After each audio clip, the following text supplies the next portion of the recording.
Howdy y'all, Lala the author here, you can call me Lala.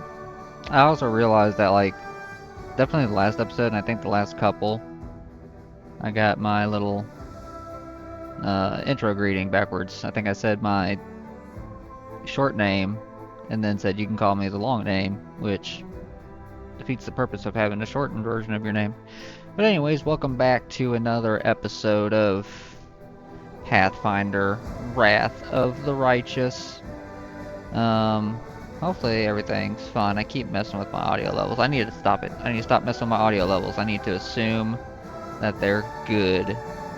But anyways, last we left off, we made it out of the shield maze. We fought, well, we met a new mommy, Minago, and we fought her a couple times. She whooped our ass. She was talking about, ward stones, destroying them for demons to come over. She had no eyes. She was a succubus lady. She ended up beating us, and we woke up in, I guess Canabras. We're in Canabras again. We're in town, and we were given some quests to check out. We were given some things to poke around with. So let's load in, and let's try to remember what I gotta do. It's been a few days since I last played. So I need to remember what in the world. Okay, so this is where we're at. We got some people we can speak with. I got this personal chest right here, but I'm gonna see if I can sell all the stuff that I got. Let's chat with everybody. Anivia. Hey, wait. Mind if I bend your ear about something? Anivia is outside your door, leaning casually against the shelf. So here's the first and most important thing. Beth gave you a crucial mission, I get that, and I know you'll get the job done. I saw you in action. But here's the rub. By sending you out on an errand, we are weakening our defenses here. If they come at us while you're gone, I don't know if we'll be able to fight them off. Everything seems clear so far. What else do you wish to discuss? So, the rift that damn beetle left with its scythe? Yeah, well, it cut the city into two, and it's kind of difficult to get across. My scouts tell me there's a halfway decent place to set up a crossing in Market Square. Not that any of them tried it to make sure. Wait. My scouts tell me there's a halfway decent place to set up a crossing in Market Square. Not that any of them tried it to make sure. But if you got a mind to go across, and I think you're gonna have to eventually, you might want to give the square once over. Do you want me to stay here and guard the tavern? You what? No! Your task is far too important. You can't just hole up here all cozy-like, waiting for the demons to knock at your door. We need to take the fight to them. But if those freaks try to make a move on this place, Beth will send a runner to get you. If that happens, you like it back here, alright? Because if you don't, you'll be coming back to an ash pile. Got it? When do you think the demons will attack next? Your guess is as good as mine. Might not be here. They could attack the whole damn city. Those vermin know they've lost the upper hand and that we're going to push back hard. If things kick off here, you should know. After they attack, some things could be changed beyond recognition. So if you got any business that needs taken care of, you'd better do it soon. Well, thanks for the warning. I'll talk to you later. She just says bye. Oh, what's this? A little buff here. Sacred weapon. Oh yeah, my little sacred weapon. We got some Canabras Crusaders. We can talk to Camilla. What's up, Camilla? Camilla looks you over pensively, toying with the snake-shaped bone amulet that dangles from her pale neck. Noticing your glance, she flashes you a cold, barely there smile. Greetings, it seems for a moment that she wants to say something else, but the pause grows too long and she slips back into cautious silence. Okay. Tell me about yourself. You want to know more about me than you already do? Why? Camellia. Is it Camilla? Camellia? Arches a dainty brow. I talk to spirits of this tormented land, and they guide me in battle. I'll help you fight the demons, and I swear that you can rely on me in this matter. Isn't that sufficient? Where did you learn to wield a rapier so well? I had good teachers, although they don't get all the credit. I'm a most diligent student. She licks her parched lips.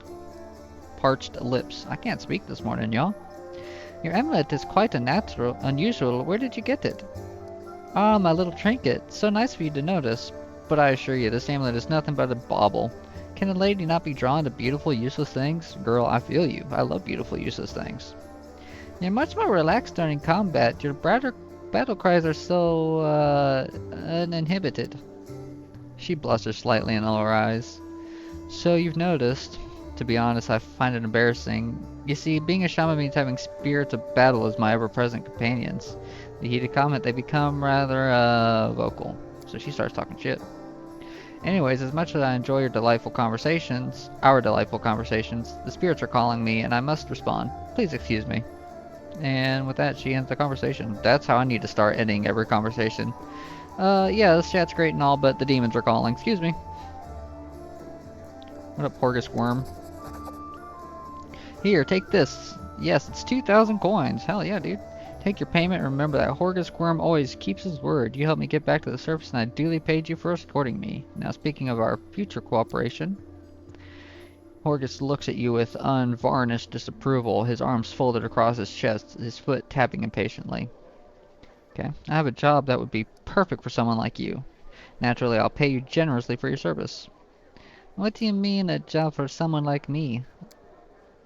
For an adventurer ready to sell their soul for booze and lie down drunk in the gutter. I mean, or do you think you're somehow different? No. Traveling knight perhaps, noble of heart, but without a coin to your name. Orgus sizes you up critically, then sighs and shrugs. You seem a reliable enough ally to me, and you did get me out of here, get me out of those mongrel caves. So why should I care what you do with my money once you've got it? I succeeded a perception check. It was a DC 15. I rolled a nat 20 for a frickin' 30. Right on. Horgus seems like one of those people who thinks the entire world owes him something. However, you hear notes of hysteria beneath his smug arrogance. It's as though he's really quite nervous, but taking great pains to conceal it. Let's see here. Noble birth doesn't give you the right to behave badly. Yeah. Noble birth doesn't give you the right to behave badly. I would ask that you refrain from such statements in the future. Horgus puts his hands on his hips. Oh really? How impudent. No one dares to tell Horgus Grim how to address this rabble. The rabble? So what does this job involve, loser? You shall be my bodyguard, you see. I have good reason to return to my mansion here in Canabris. I still have... well, it doesn't matter. It's none of your business. My mansion is a breathtaking building with a large garden in the wealthy part of the city. Even before the demons attack, every thief and fraudster in the city had tried to get inside, one way or another. I shudder to imagine the state it's in now. I have little faith that my guards were able to hold the mansion during the attack, and I expect the servants fled when they saw the demons. Only Abadar knows what happens there since. Therefore, I would ask that you meet me at my mansion and guard me there until I complete my business. Abadar is the god of cities, laws, merchants, and wealth, also called the god of walls and ditches in the Eastern Dragon Empires. Is known to be a patient deity. Maintaining a strong, neutral stance in his actions, he strives to expand civilization and order among the peoples of Galarian. That's who Abadar is. I already asked the local paladins for help, but they've no desire to set foot outside this tavern. Damn cowards and traitors, that's what they are. Also, please take Camilla with you. I trust that girl more than the rest of your gang. She is of noble birth, after all. What kind of reward are we talking about? 1,000 gold. Double it. Hell yeah. Several tense moments pass in silence and Horgus' face relaxes. Deal. Deal. Marvelous. Most excellent. Horgus' face relaxes, smoothing a few of the tense lines. I'll proceed to my mansion at once and wait for you there. Meanwhile, you needn't worry. I know the city like the back of my hand, but do hurry, unless you want me to lower your reward. I'll do it when I do it. Alright. Oh, did I set all my, like, spells and stuff? What's this?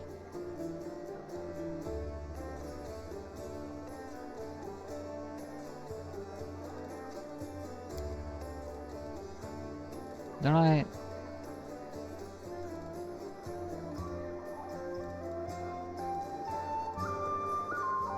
That doesn't seem necessary. Who else we got? Staunton. Let's talk to Staunton. I didn't say anything.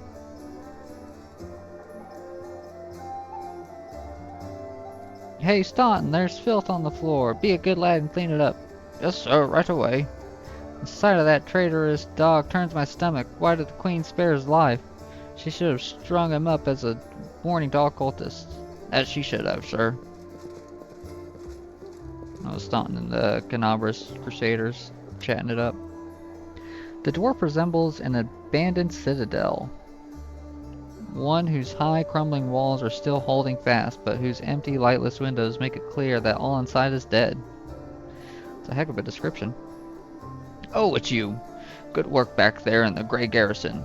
Name's Staunton Vane. You've heard rumors about me. His face, which looks like it had never shown anything, has a carefree as a smile grimaces. Just so you know, everything people say about me is true. I need to talk to the elf who calls himself the Storyteller. Do you know where I can find him? The Storyteller? Staunton strokes his beard in thought. Strange old fellow, that one. He used to sit with me for hours, asking about all sorts of things. Never offered judgment or comfort, he just listened. First I wanted him and his questions as far away from me as possible, but later I realized that talking to him did ease my burden a little. Hope he's alive and well. He's completely blind and feeble too, so if he's alone in the city, well, probably know what that means.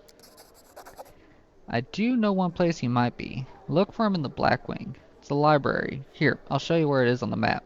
Don't know what use a library is to a blind elf, but he loved the place. He would sit there all day and night. What do people say about you? They say I'm a traitor, as bad as Relu Vorlish, that I'm a disgrace even among the ranks of the condemned, that Queen Galfrey should never have spared me, that I belong on the gallows. Damn, brother. Who is a Relu Vorlish? Few names arouse as much rage among the Crusaders as that of Relu Vorlish, the Sarkorian who initiated the opening of the World Wound. Oh, okay. And later its expansion. Aurelu Vorlish, a Sarkorian witch who opened up the World Wound and then, by extension, its expansion. Almost nothing is known about her life before the atrocity, except that Vorlish was condemned for using arcane magic, which was persecuted in Socorus and imprisoned in the Tower of Threshold near the city of Iz. It is what it is. This is where Aurelu Vorlish conducted the ritual that paved the way for the demonic invasion and left her land to be tormented by Demon Lord Dascari. By some mysterious means, the witch transformed herself, changing from an ordinary human into a half-demon. Over the following century, Crusaders encountered Aurelu Vorlish, or the result of her experience, a few times, but they learned nothing more of Dascari's henchwoman. She holds a high position in the ranks of the Army of the Abyss and bears the title Architect of the World Wound. Aurelu Vorlish, important to the lore. Who are the Condemned? The Condemned is a military unit made up of petty criminals conscripted as disposable soldiers and frontline fodder in the Mendevian Crusades. Gotcha. Now this dude's on the chain gang.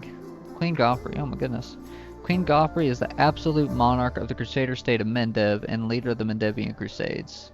While today the name of the Crusader Queen is known throughout the Inner Sea region, it's easy to forget that Galfrey did not start her rule of Mendev as a paladin of Iomedae, but rather of Aradin.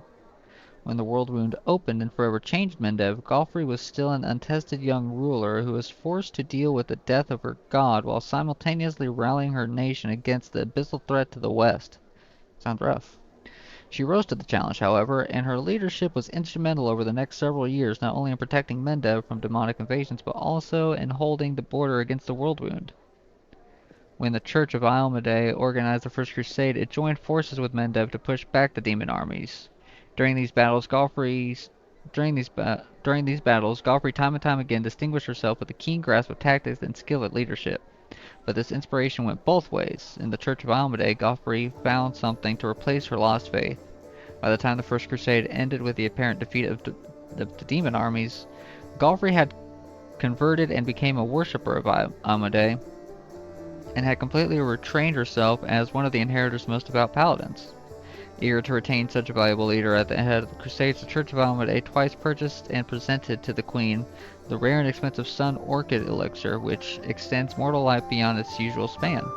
Thanks to this boon, the Queen has lived and led the Crusades for more than a century. She's old as hell.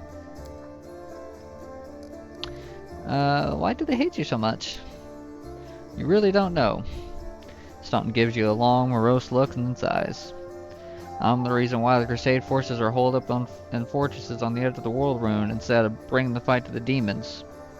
We used to have foothold in the wound, the mighty unsaleable city of Dresden. We used to have it until it fell, and all because of my stupidity. I gave the enemy our main citadel, Dresden. Founded as a city fortress during the hubris of the First Mendevian Crusade, Dresden was overtaken by the demonic hordes of the World Wound. It now stands as a demonic monument to the foolish naivete of those early crusaders. To be young and dumb. I was tried. They wanted to execute me, and rightly slow, but the queen intervened. She said that I should live and fight in order to undo what I had done. So that's how I live, decade after decade, fighting in the condemned. He shrugs. As you can see, I have fixed nothing and I've earned no one's forgiveness. They're going to spit in my face too? Wouldn't surprise me. Let's see. The good option is hoping he earns forgiveness. I could be lawful and say you keep living and fighting with no hope of anything better because that's what the queen ordered you to do. There's honor in that. It could be chaotic. You are given the chance to live. So live and stop blaming others for what you've made your life. I can just spit in his face. He asked for it. It's not my place to judge you. Who knows what I would have done.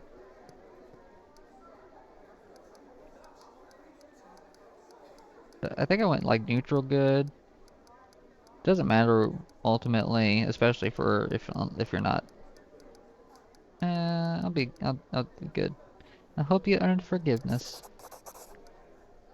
Thank you from the depths of my soul. I thank you, but I haven't had hope for a long, long time. You performed an action that was good. Ooh, goody two shoes. The whole city fell because of you? How is that possible? What do you mean, how? The night glares at you from beneath his furrowed brows. If you don't trust the word of a condemned, go ask somebody else, like my little brother, Joran.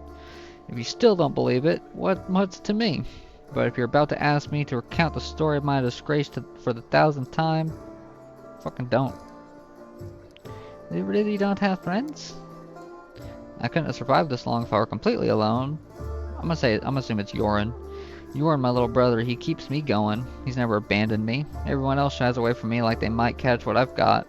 Even fighters in the condemned console themselves by thinking, I got shrimp in my ring, but I'm not Staunton.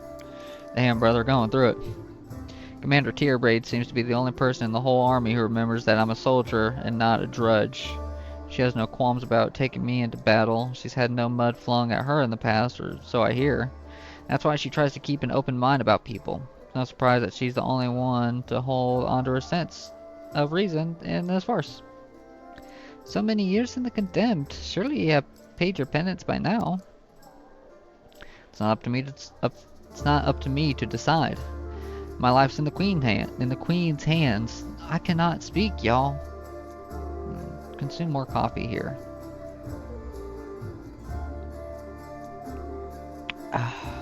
Kind of cold and gross at this point. Let's restart. Staunton Vane says, that's not up to me to decide. My life is in the queen's hands. He falls silent for a moment, and then in a trembling voice he adds, the condemned isn't the worst part. All these years I've prayed to Torag for forgiveness. You dwarves in Torag. Countless times I've gone to his priests. Countless times I've knelt before his altar.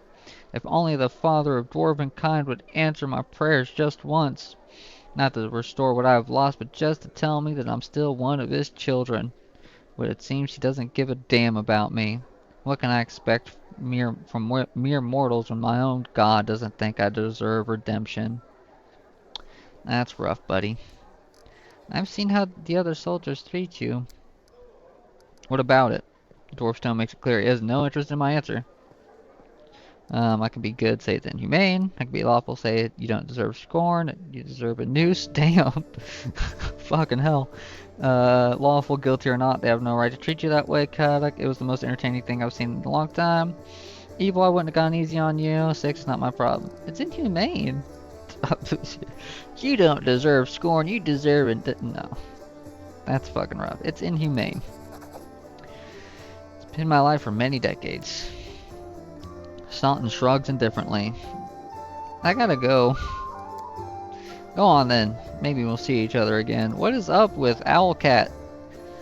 I don't know if sad dwarves are in the modules, in the Pathfinder modules, but man, you had frickin' oh, what was his name? Harem and Kingmaker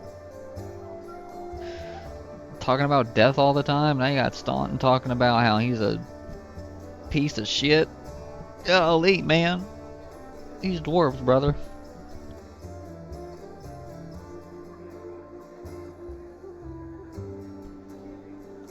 I almost made a dwarf. Always But I didn't. watch your back. Eagle Watch Crusader. Oh, which one? This one?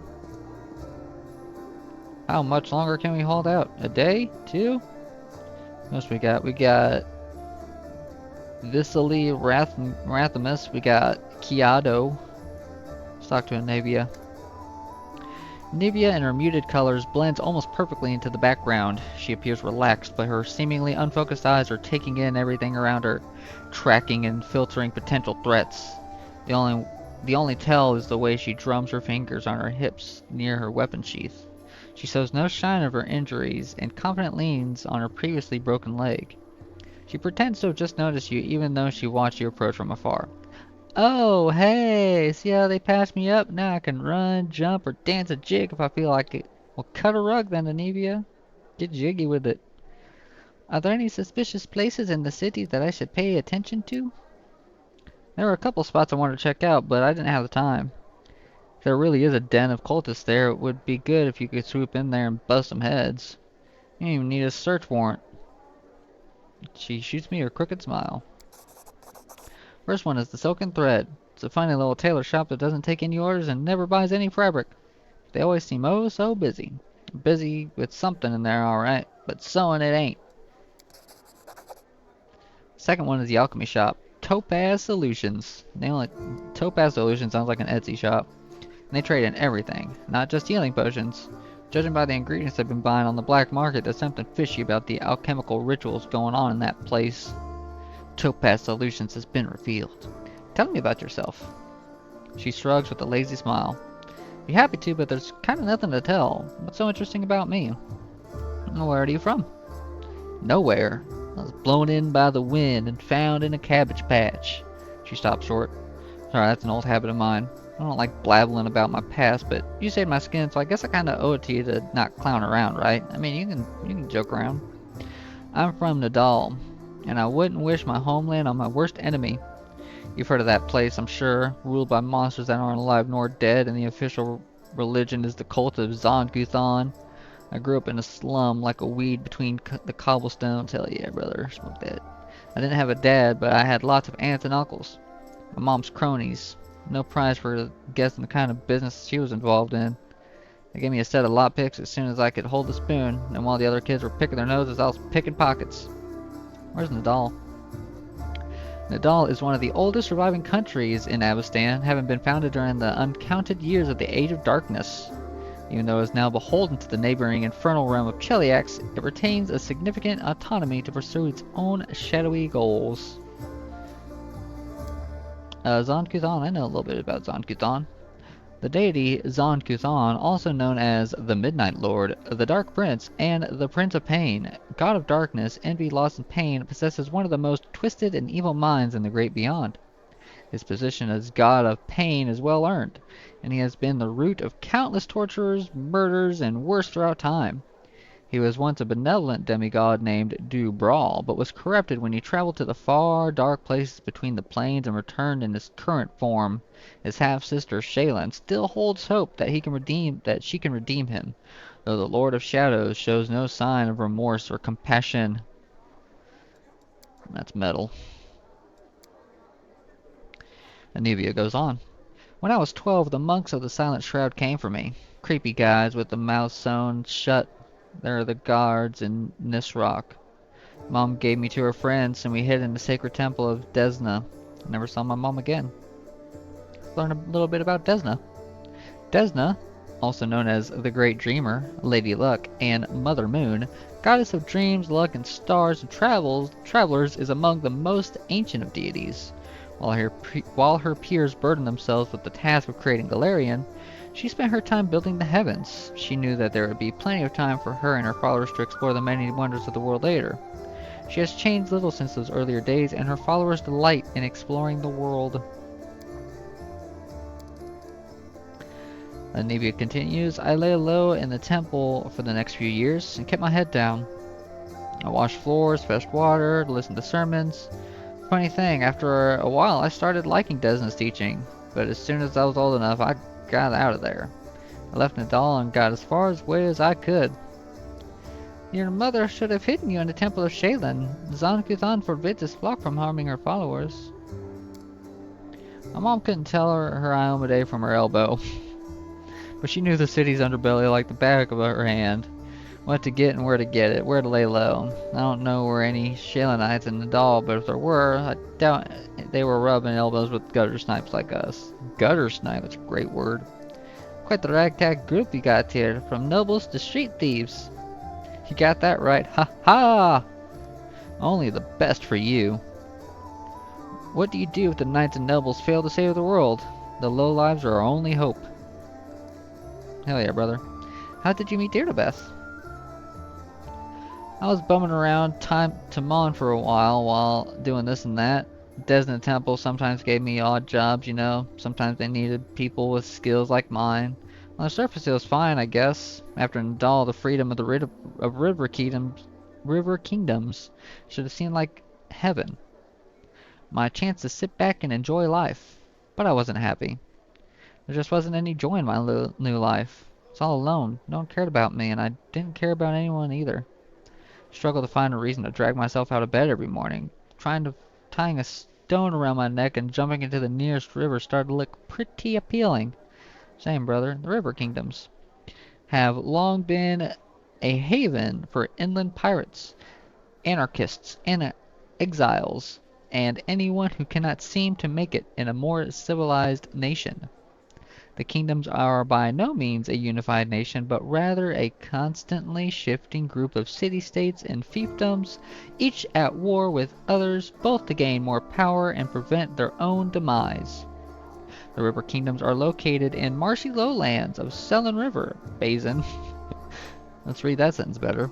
The river kingdoms are located in the marshy lowlands of the Selin River Basin, where its three branches combine in their journey south to the inner sea. There are few roads throughout the land, and the branching web of Selin and its tributaries provide primary means of transportation through and without the region. Pirates live there, got it. Anivia keeps talking. One day I was hired to follow some fellas who the local authorities suspected were Razmarin spies. I was stupid. I made a rookie mistake and they caught me.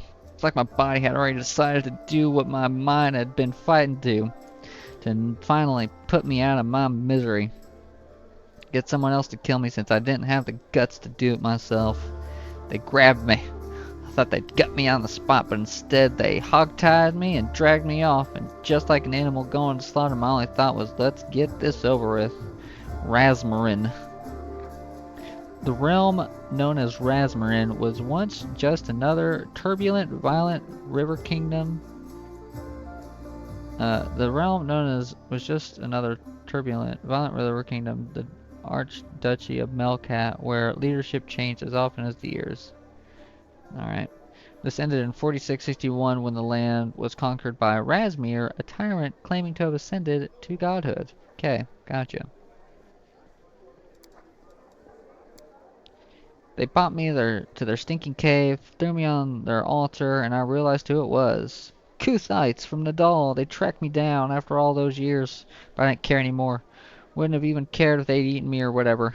We all gotta go sometime, right? And I was just laying there staring at those knives pointing at me when fate rolled the dice and I hit the jackpot. Irbeth, there she was, storming into the cave like a fucking badass. Kuthites. The deities on Kuthon, also known as... Oh wait. It's just gonna tell me about Zon-Kuthon. Kuthites worship Zon-Kuthon, gotcha. Picture it. I'm laying on an altar with all these knife-wielding maniacs around me, and suddenly, Irbeth storms in. Thought it was Iomedae herself. Fierce in her shining armor and her gleaming sword raised, she made a quick work of those scumbags, chopped them up just like that. I didn't even have time to blink.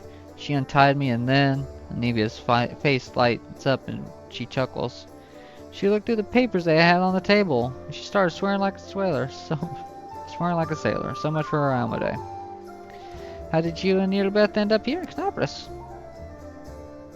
For almost becoming a human sacrifice, I knew I never wanted to leave Earbeth's side. Desna knows I fell for her instantly, and I fell hard. My misery was gone, and when Earbeth showed me what was in those papers, proof that the cultists had a nest in her home city, well, I offered help without a second thought. Nevia smiles warmly. She must have figured I wouldn't wait to get my revenge on the cultists, but I didn't give a damn about them. If it was her, I'd go anywhere and with her, even on a crusade, to the Jaws dragon. But I took to life in Canabras like a duck to water. I used to be an outcast wherever I went. But half of the Crusaders are the same. After all, who'd volunteer to tangle with demons on the edge of the abyss? Gotta be either a goody two-shoes with too much honor and free time, or a misfit with no life out in the normal world with normal people.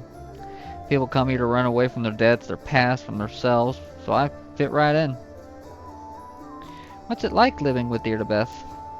It's like living. Without her, I wouldn't be. Seriously, if I were alone, I'd definitely be gone by now. Sure, sometimes we argue, can't deny that. Sometimes we bang our fists on the table and yell so loud that walls shake. That's all about order business. But at home, well, I'll give you an example. I've kind of always wanted to move out of that broom closet we call a house and into somewhere cozier. It ain't like they take a vow of poverty at the Eagle Watch, but every month somehow most of our spare money is spent on Crusader business. Sure, I get mad about it, but it's part of why I love her so much. You know, Earbeth has that thing that matters most for a person, a purpose in life. She's always got a reason for whatever she's doing. Her whole life is a crusade, and I just drifted around like a leaf in the wind, till Desna brought us together. Now she's the meaning of my life, so it really makes no difference if we live in a mansion or under a bush. You guys are so cute. Thanks for your answers. Thanks for asking. Telling you all of this kind of make you feel better. What are your responsibilities in the Eagle Watch? Nevia smiles evasively. Nothing official. I'm not even an eagle. I'm not even a knight, you know. Just hang around. Sure you want to know about the details? Catching traitors and spies and cultists is no walk in the park. It's a delicate job. You can't always do it all within the letter of the law. What if we surprise some suspicious blighter with an official search? Everyone will know about it before long, starting with their cronies. And again, sneaking into people's houses at night ain't exactly legal. Crusaders can't be doing stuff like that, can they? Well, I'm not exactly a knight. Gotcha. I gotta go. Alright, later. Okay. Yeah, I like Anivia and Earbeth. I think they were pretty cute together.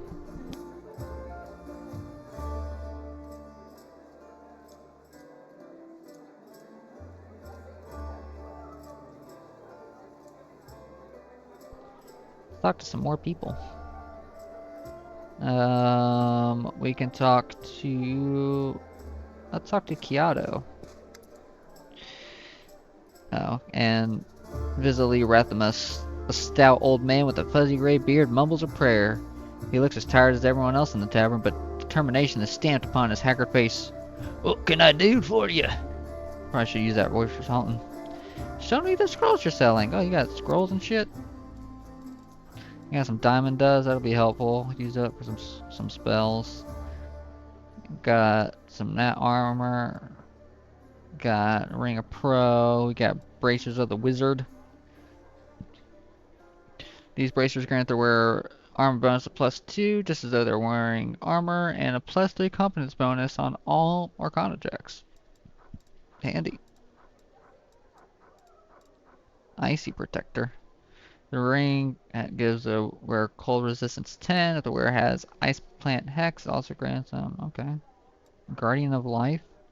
As long as the wearer of this amulet is under the effect of the Death Ward spell, they get a +2 morale bonus to AC against attacks of undead creatures. Use any single target cure wound spell on a target whose current number of HP is 0 or less. The target is healed for... Oh, okay, that's super helpful. Holy Smite. Okay, making some scrolls, some materials. That's the rest of scrolls, always good. Okay. Okay.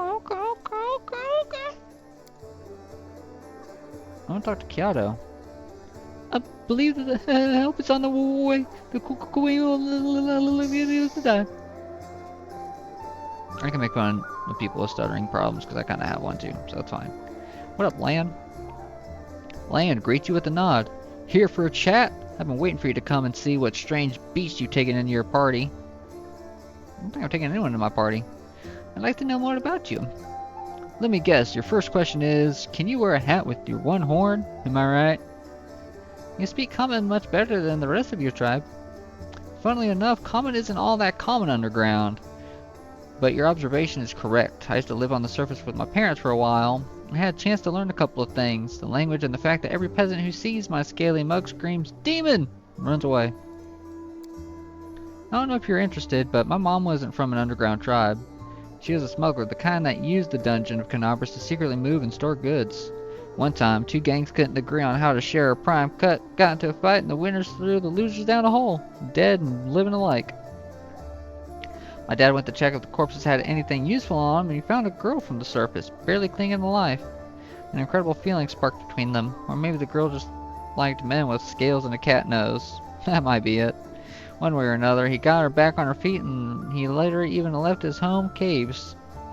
She left her smuggling behind, and they began an honest life together. That's a delightful story of how old land came into this world. The next chapter, however, my family and I never stayed in one place for long. We lived sometimes on the surface, sometimes underground. Couldn't find a place to call home. Living in the caves was hard on my mom, and my dad's appearance raised too many questions in Bendev. They're at war against the demons, after all. In the end, my parents decided to stop making each other miserable and separated. My father and I returned to our tribe. I think the peasants screaming demon had something to do with it.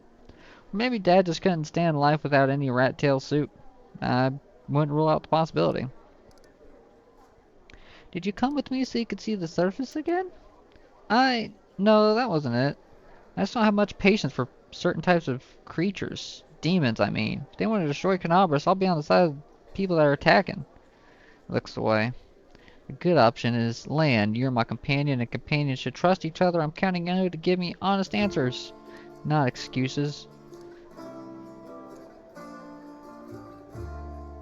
And the evil option is I don't like it when subordinates hide things from me. Ooh. Well, you know what they say about excuses. I don't want to hear any of your goddamn excuses. Land looks ashamed. I guess you're right. I shouldn't have been so evasive. It's just that some things are hard to talk about. My family, for example. You performed an action that was good. Ooh. My birth, hell take me, turned out to be a great misfortune for my parents. All because I'm relatively healthy. The best thing that can come from a marriage between a cave-dwelling Mongol and anyone from the surface. A healthy child with the right number of hands and feet. No apparent defects, no missing organs or other problems. They saw hope in me and so risked having more children. They thought it would somehow be alright. A growl edges into Lance's voice. Could have had 4 brothers. The first were born 2 years after me. Died 3 years later. He didn't have a nose, nothing even remotely resembling one. He could only breathe through his mouth. Mom and Dad were afraid to take their eyes off him for fear he'd choke and suffocate on something, but in the end, it was his weak heart that killed him. Damn, brother. Then there was the other pregnancy. Birth, I pretended I was sleeping, but snuck out of my bedroom and listened under the door. Those hours, it was very strange, but I never heard the newborn screaming. Mom moaning, yes, the priest praying. And I dared to open the door a little and look inside. The priest stood there, very young, very pale. One of them was holding something, a small object that fit in the palm. He asked, "Do you know what this is?" The other said, "I think it's a head." Oh, Jesus, he stops. Uh, I could tell him to go on. I could say, "Bro, that's enough," or very sad anyways. Enough. You don't have to keep going if it hurts you. This is fucking heavy. Hell no, I started to tell you and I'll make it to the end. You want to know why I followed you to the surface? Well, here's the fucking reasons. Alright, we open up the floodgates. Land pauses, exhales, and continues in a steadier voice. Turned out that this time Mom wasn't expecting triplets. The first of the babies were was born in pieces, and the other two didn't live long enough to see their first breath. Jesus Christ. About 3 weeks later, my father took me to the caves. He didn't want to leave. I could see it in his face. I think my mom and he decided it together. The curse my people have carried since the first crusade stood between them. Not to mention the 4 dead babies. Old age was rapidly taking its toll on my father. After we returned to the cave, he only lived another 4 years. Jesus Christ, Lan. So if you're asking me why I decided to go up with you to the surface and join the Crusades, well, the answer is I've always wanted to. I was afraid to leave my tribe, but it always haunted me that I'd die in a world where 4 Crusades could do nothing to stop the beast from the abyss. The number of victims kept growing. I want to change that, or at least try to. If changing things is too much to ask, then at least get a little revenge. The ones who are behind the world wound owe me a great debt. The lives of 4 brothers and all my mother's tears, my father's broken heart. It's a lot. So much that killing a couple of demons won't do it for me. I want to do something real, and I'm ready to pay the price. Call it my personal crusade if you like. Lan gives you a slanted grin. I used to think that things would be better if I had never been born, but now I think I was born for this. To settle the score. Well, Lan, I definitely understand where your witty sarcasm comes from. It comes from deep-seated, just a deep pain in the depths of your soul. Relate, brother. Lan is now my favorite. I want to give him a big ol' hug. Why didn't you go up and join the Crusaders before? I couldn't just abandon my tribe. I'm their best hunter. They'll have it much harder without me. But now that the demons have nearly destroyed Canabras and the caves almost collapsed on our heads, sitting and waiting out just wasn't an option anymore. Anyway, I'm more useful up here than I am down there. Plus, the chief let me go, which means my debt to the tribe has been paid. Would you like to find your mother? No. A roll flies from Lan's mouth faster than an arrow. And after a pause he continues. Don't want to meet her, not because I feel any resentment. It's just that she's a half-elf. She's barely got her first gray hair. And I'll be a ramshackle old man. She's buried enough children. There's no need to make her witness the death of another one. Hope you understand.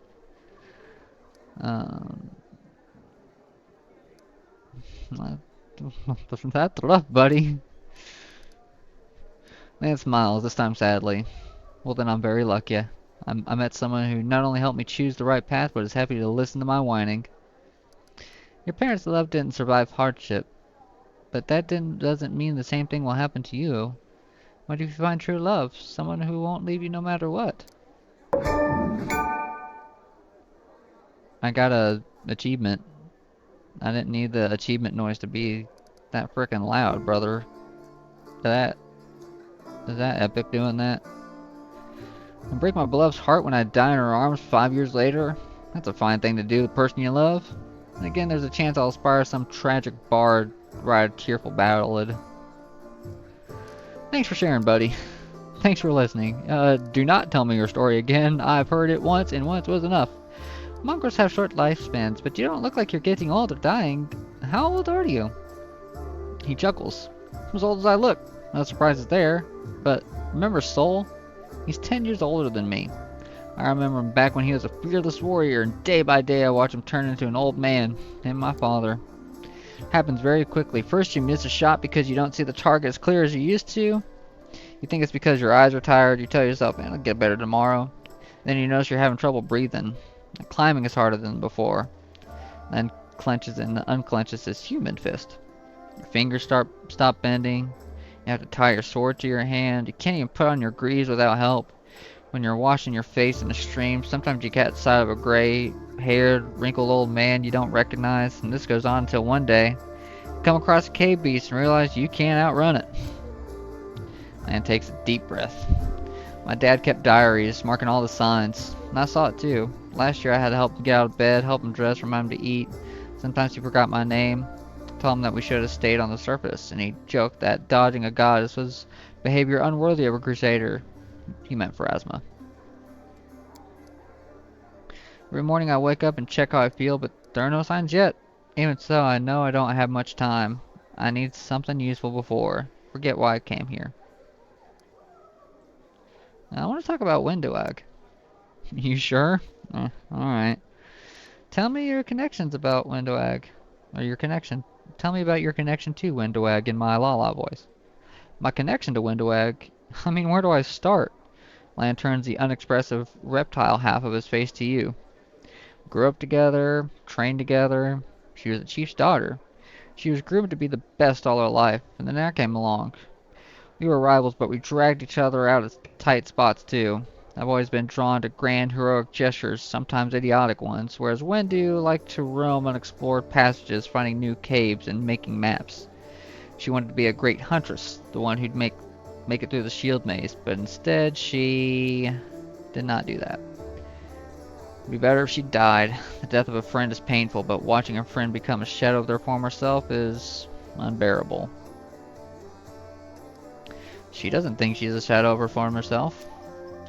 Of course, she thinks she did everything right. Because the second she starts to doubt herself, she'll have to face the truth. To admit that she's just a candle that demons use as they wish. Lan's frown almost looks like a wince. She wants to get stronger and stronger, but for what? I'll never understand what drives her. Were you just friends, or were you more than that? Ooh. Wow, you really don't pull your punches, do you? He exhales loudly. There was a time when I asked myself the same question. Wendell knew me better than anyone. She understood me better than anyone. She was my first woman. We never loved each other. Maybe I could have grown to love her, but it always seemed like she never understood what love was. Maybe she just wasn't capable of those kinds of feelings. Too bad you and Wendell didn't work out, but there are plenty of other women around who might like you. Me, for example. Ooh, I can romance Lan. I mean, everybody loves a good sad boy, but I guess there's nothing else to say about that. No arguments from me. Alright, thanks. I found everything I wanted to know about you, Lan. Or about Wendell, I guess. If you ever want to reopen any more of my old wounds, you know where to find me. So can you wear a hat with your one horn? Sure I can, but certain designs don't suit me so well. Lan speaks in a deadly serious voice. Alright, thank you.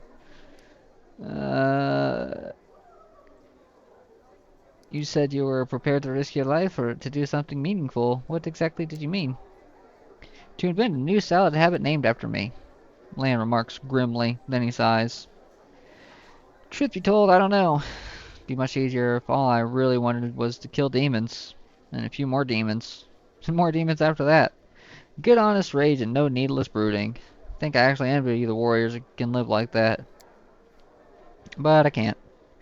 If life's taught me anything, it's that there are no easy choices. Dying a glorious death isn't enough. Some heroes of the Crusades did that and also saved entire settlements, erected the ward stones. Their actions kept the lands of men safe for decades. That's what I want, for my dumb short life to have meant something. Think I have an exaggerated opinion of myself? Some scaly freak crawls out of the cave and wants to take control of the ward stones and flaunt Alamede's banner? Any fool can charge to the front lines of the demonic armies and die there. But what good will that do? I want something meaningful, you know? Even if I have to pay the highest price, especially if I have to pay it. There are plenty of worthier people who need to survive this war and tell everyone else what nutcases we were. Thanks for your answers, buddy. See you later. Getting the fuck out of this conversation. Oh, actually, I'm gonna pause the game. Let's see here. Let's talk to Endara. An imposing young Oread is surrounded by a crowd of crusaders who are hanging on to their every word. I hope this example clearly illustrates the difference between Jiska.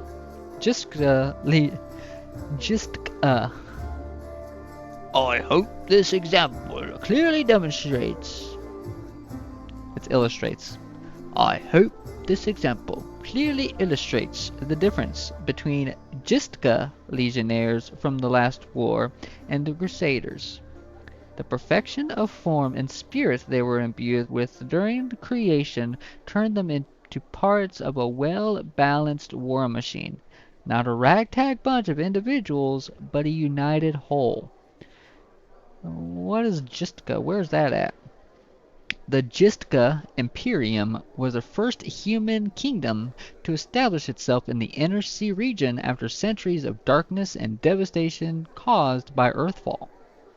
Its citizens spoke a nearly forgotten language called Gistka, whose alphabet became the basis of the alphabet of the modern languages of Skald, Varisian, and Taldane. At its height, it dominated all of northwestern Garund and also parts of southwestern Avistan. Raids of desert nomads and attacks by powerful outsiders from, is it minus 3300? Do you say the minus there? Powerful outsiders from minus 3300 onward and the lack of a strong eastern trade route led to the slow decline of Gistka. Osirian, then a burgeoning kingdom under the control of the powerful Pharaoh of the Forgotten Plagues, pushed westward. It overthrew the already weakened Gistka, and the Imperium was plunged into numerous succession wars around 2764, from which it was never again able to recover its former political, military, and economic power. Because of this military and economic defeat, the important cultural, magical, and technological advances of the Gistka Imperium were largely lost and forgotten. RIP. Now tell me again why I'm supposed to be impressed by your reckless assaults where everyone is fighting for their ego and for the right to beat their peers to a swift but pointless heroic sacrifice. Some of the Crusaders grumble unhappily, but it's clear that they are captivated by the woman's words. The only exception is a scraggly and disheveled halfling monk whose puffy black eye gives him away as a brawler and a troublemaker. He enthusiastically pushes forward and tries to engage, but one of his friends swiftly jabs him in the back with an elbow, making the poor fellow pause to catch his breath. I can quietly listen to the discussion, or I can say, it looks like we got ourselves a student of warfare. I'm gonna be quiet and listen. Sometimes you just gotta shut the hell up. Use your ears. Open up your ears. Close your mouth. Just, for once in your life, stop talking and start listening. Try to intake information as opposed to spewing information. It's good to take a moment to stop, to pause, to observe the world around you, to collect yourself, and really reflect on the question, should I or should I not shut the fuck up? Canabra's Crusader says, one of the Crusaders, well, before he says, the game tells me that he's got some emotes going on. One of the Crusaders angrily curls his fists tightly and retorts with a burst of passion. If those gists of yours or whatever had come for us, we'd have their guts for garters. You think we've never fought a mighty adversary before? The soldier's stern facade cannot fully conceal his relish. He clearly plans to enjoy this confrontation. The Crusaders around him look upon their exotic opponent with a mixture of irritation and piqued interest. The woman chuckles before cutting off her interlocutor. Interlocutor.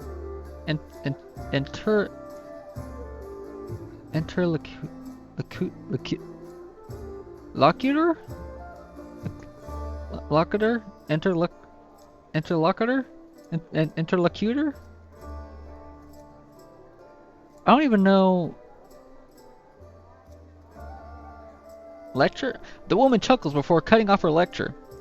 I would love to see you storm a 60-foot tall walking castle shaped like a gigantic elephant that carries siege fortifications on its back. And I'll have you know those fortifications were defended by Justkin priest craftsmen armed with the demon-bound war machines. Priest craftsmen? Holy men that make shit. They use the enemies you cannot defeat as mindless weapons. The woman gives the people around her a triumphant look and adjusts her clothes with pointed nonchalance. Her voice takes on a lecturer's tone.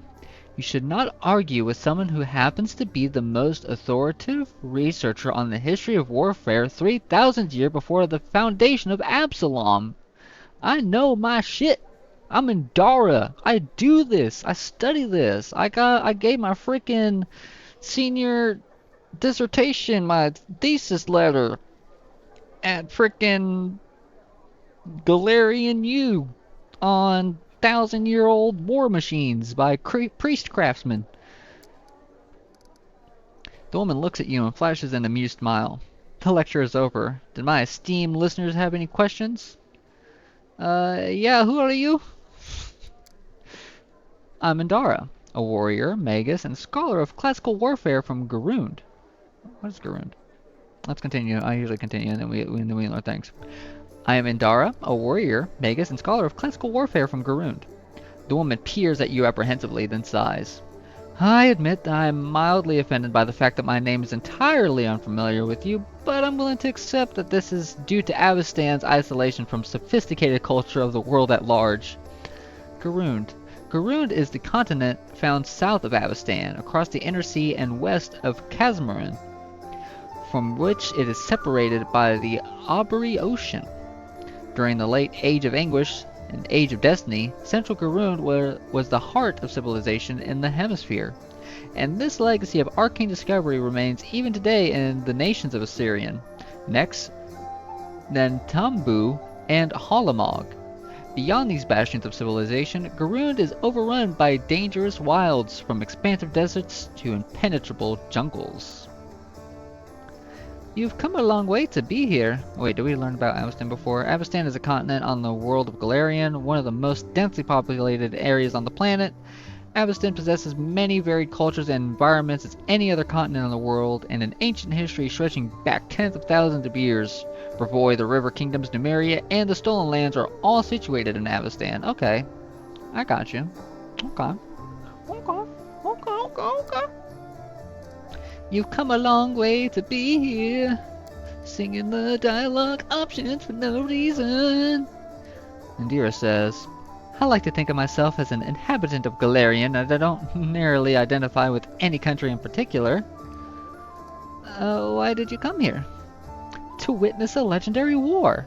A confrontation between denizens of a plane famous for its love and violence, and the crusades from every continent, united by the common goal of defending their home. An epic struggle of colossal proportions that hasn't been particularly epic so far, truth be told. Pink Eye. The monk with the black eye grins and mutters under his breath. Maybe she just can't see it from here. The view will get way more epic if she stops hiding among us and takes a walk outside. The woman smirks contemptuously. She does not deem the monk's words of any comment. I like Indara. She's got this arrogant, smug, I'm better than you vibe that she brings to the party that I really appreciate. Let's see. It looks like you know more about warfare than us. I disagree. The Crusades are doing a commendable job at resisting demons. Aren't you the insolent one? I won't comment on that.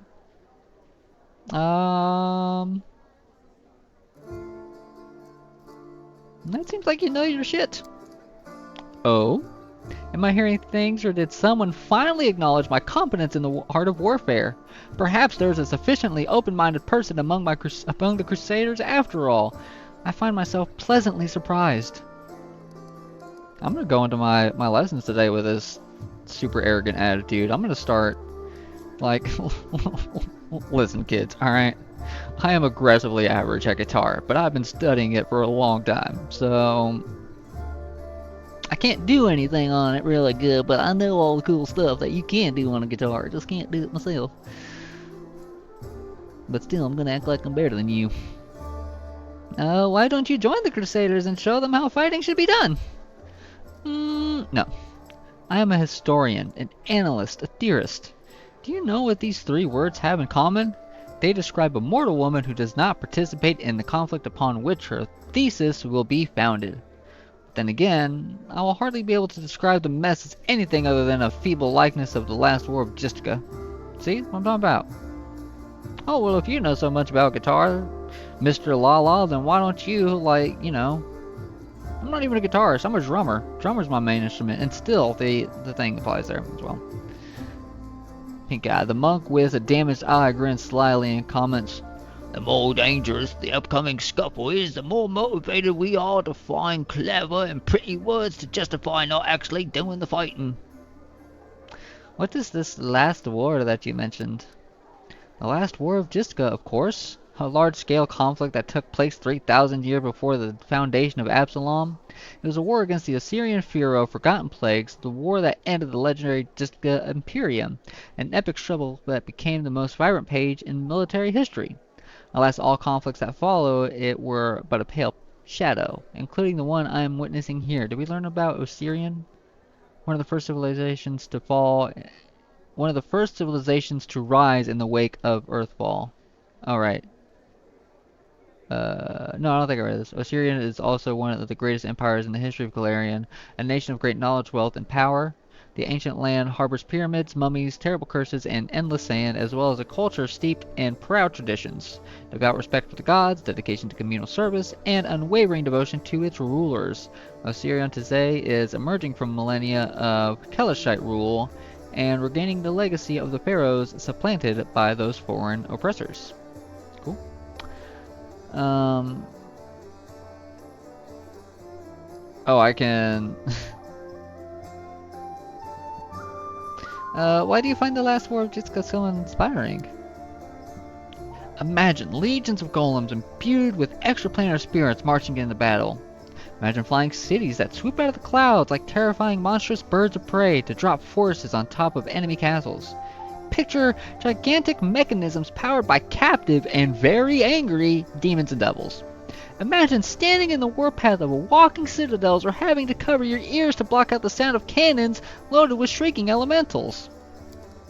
Finally, imagine the ultimate weapon that defeated the Justka, the deadly night plague. This affliction was an attack dog, a trained epidemic, a tamed pestilence, striking only those who its master wanted to kill. Imagine all these terrors and understand that no fight of fancy can even come close to the horrors that the nightmares that they made real. I'd be a good actor if I can speak and get words out. How do you know so much about Jessica's last war? I can say without false modesty that there is no more authoritative researcher on Galarian when it comes to the history of warfare 3,000 years before the foundation of Absalom. Dedicated my whole life to the subject. I personally visited old battlefields and studied the most mysterious and forbidden archives containing chronicles of ancient wars, sometimes risking my life in the process. I saw a fallen sky city of the Shori Empire with my own eyes, ripped out the control crystal from an exterminator-class combat golem that guarded a Jiska laboratory with my own hands. These fingers held the glass flask that the servants of Pharaoh Forgotten Plagues used to create the first generation of pestilence that devastated the Jiska Empire. How do I know so much? I saw and touched everything I'm fucking telling you about. I know my shit. Okay, well, you're wrong to treat the Crusaders with such disdain. Allow me to explain. A debate? Ooh, I will be happy to prove that the current conflict can't hold a candle to the last war of Jiska. Very well. The last war of Jiska was waged Sorry, over again. Indira is about to shut me down with some facts and logic and fact here. I gotta... Give me one moment.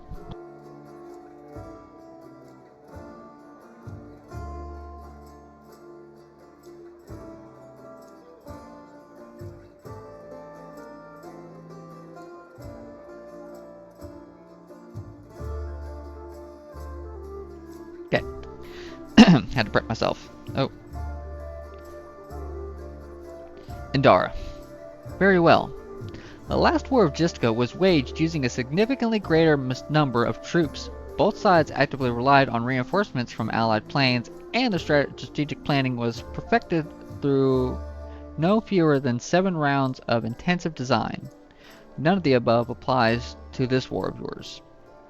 So they have way more numbers. Both sides relied on reinforcements from evil planes, not just the demons. And the planning and strategy was perfected through no fewer than 7 rounds of intensive design. Okay. Compared to the Jiska, we are but some stone club wielding kobolds.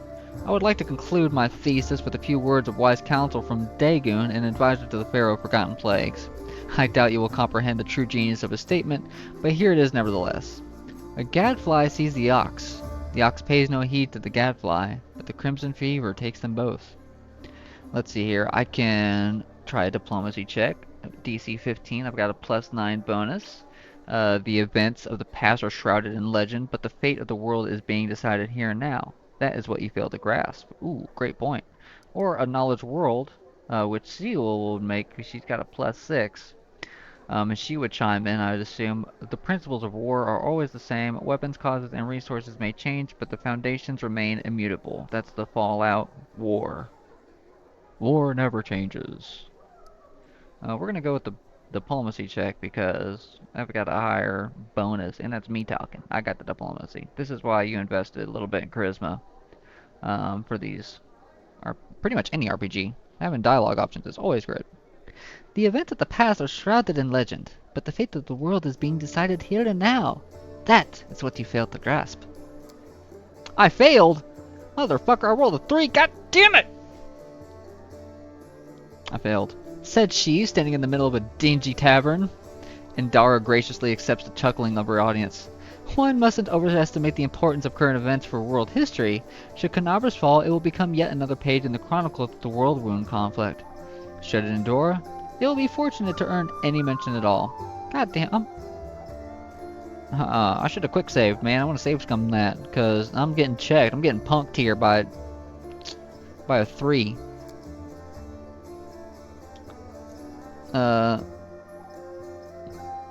The monk with the black eye stifles a giggle and looks like he wants to say something, but ultimately holds himself back. Well, let's try the world check. Failed that, too. 3! See? I told you guys. It's 3. It's always 3. Then why don't we study tactics by watching a couple of rock-wielding goblins fight over a dead rat? I was talking about, war never changes. And Dora's sarcastic words produce bursts of laughter from the audience. I'm pointing at Pink Eye. I think Pink Eye has something to add. The halfling perks up, takes a deep breath, and follows dramatically. Oh, enough! Wait, he's finally like, blah, blah, blah, blah. Oh, there's, all right. Oh, enough. I was patient with you, the so-called expert, but I've got something to say. Firstly, fuck you for disrespecting us and what we were doing because of some dusty old books. I'm using that. You know what? I've got something to say. I was patient, tried to keep an open mind, I listened, I took your points, I thought about them, I gave heed to your words, and I just want to say one thing. Fuck you. Alright? That's how you win every argument. Secondly, I heard tales about the epic wars of old, and next, Tianxia, and elsewhere, and each time they claimed it was a slaughter no future world could hold a candle to. So say the old thoughts, while honest soldiers like us get ready for the next battle, because we need to go out there and fight. So later, we too can say our war was the most legendary of all to young whippersnappers who won't be nearly as good as we were. Thirdly, you claim to know war, but do you really? You can wag your tongue, but can you actually fight? Or are we listening to an empty chatterbox that's read a few books but hasn't even been in a brawl? You can enter a barber shop and run to a dozen such experts. Show us what you're worth so we can be sure there's something to respect. The halfling starts feistily rolling up his sleeves. Ooh, he's about to fight. And Dara is slightly taken aback and looks at the monk with obvious displeasure. I'm not going to compete with you in brutishness. Look for another pugilist if you wish to have the symmetry of your face restored. Damn. The warrior woman raises her chin and coldly gazes at the crowd of crusaders cheering and whooping for the monk. It looks like holding a scholarly debate in a godforsaken tavern was a mistake. Have you changed your mind about joining the Crusaders? I don't see the point. You Crusaders appear to be quite confident in your skills. If nothing else, you presented your arguments to me with extreme confidence. Dara unbuckles her sword belt and hands you the weapon. This is a worthy blade. It will be used not only for the strong, but also the wise. And this is where I bid you farewell. Before the end of the day, I was planning to observe how winged demons use pack tactics to drive their prey like herds of livestock. It's about time I got back to my research. The hint of a smile graces Indira's lips when she sees disappointment in the eyes of many crusaders around her. Ta-ta! Deuces! Out of here, bitches. Yet the monk nudges you with his elbow, his friendly jab, perhaps harder than intended due to his enthusiasm. Yet another egghead full of theory but not sense. To understand war, you need to live it. Take part in it, not gawk at it from a library. The monk takes off a pair of plate gauntlets and hands them to you.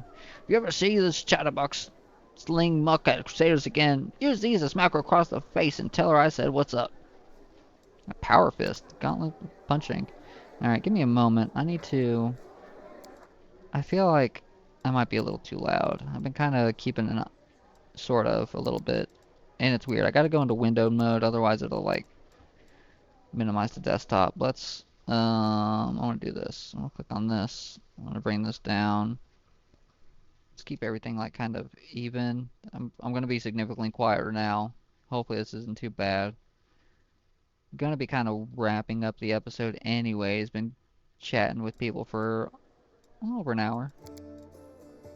Go back to, and like typically when you're dual monitoring it in some gaming, you kind of want to have like when borderless windowed mode is always good, so that way you can like click to your other monitor and not fuck anything up. But even when I do that, go to borderless windowed, it still wants to minimize the desktop when I click out of it. So I don't know, but one moment.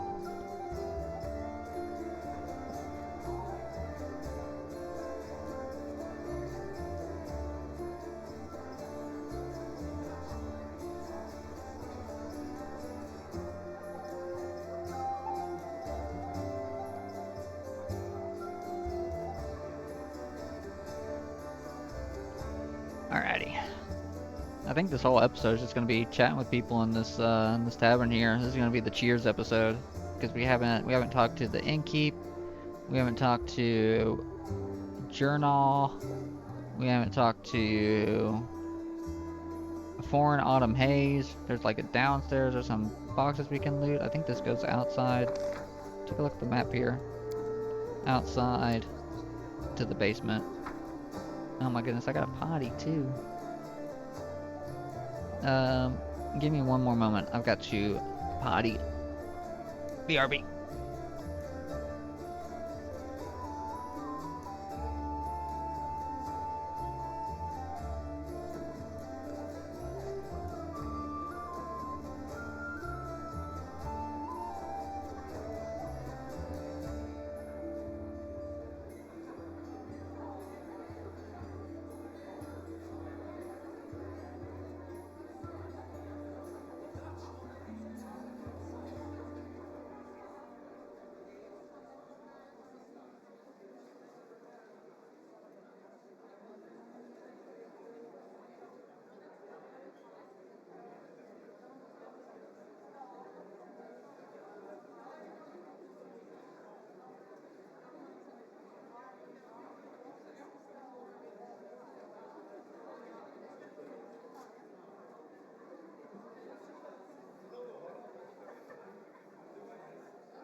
I have returned from my little bathroom break, and I came back and my headset mic was muted, so hopefully I said that I was going to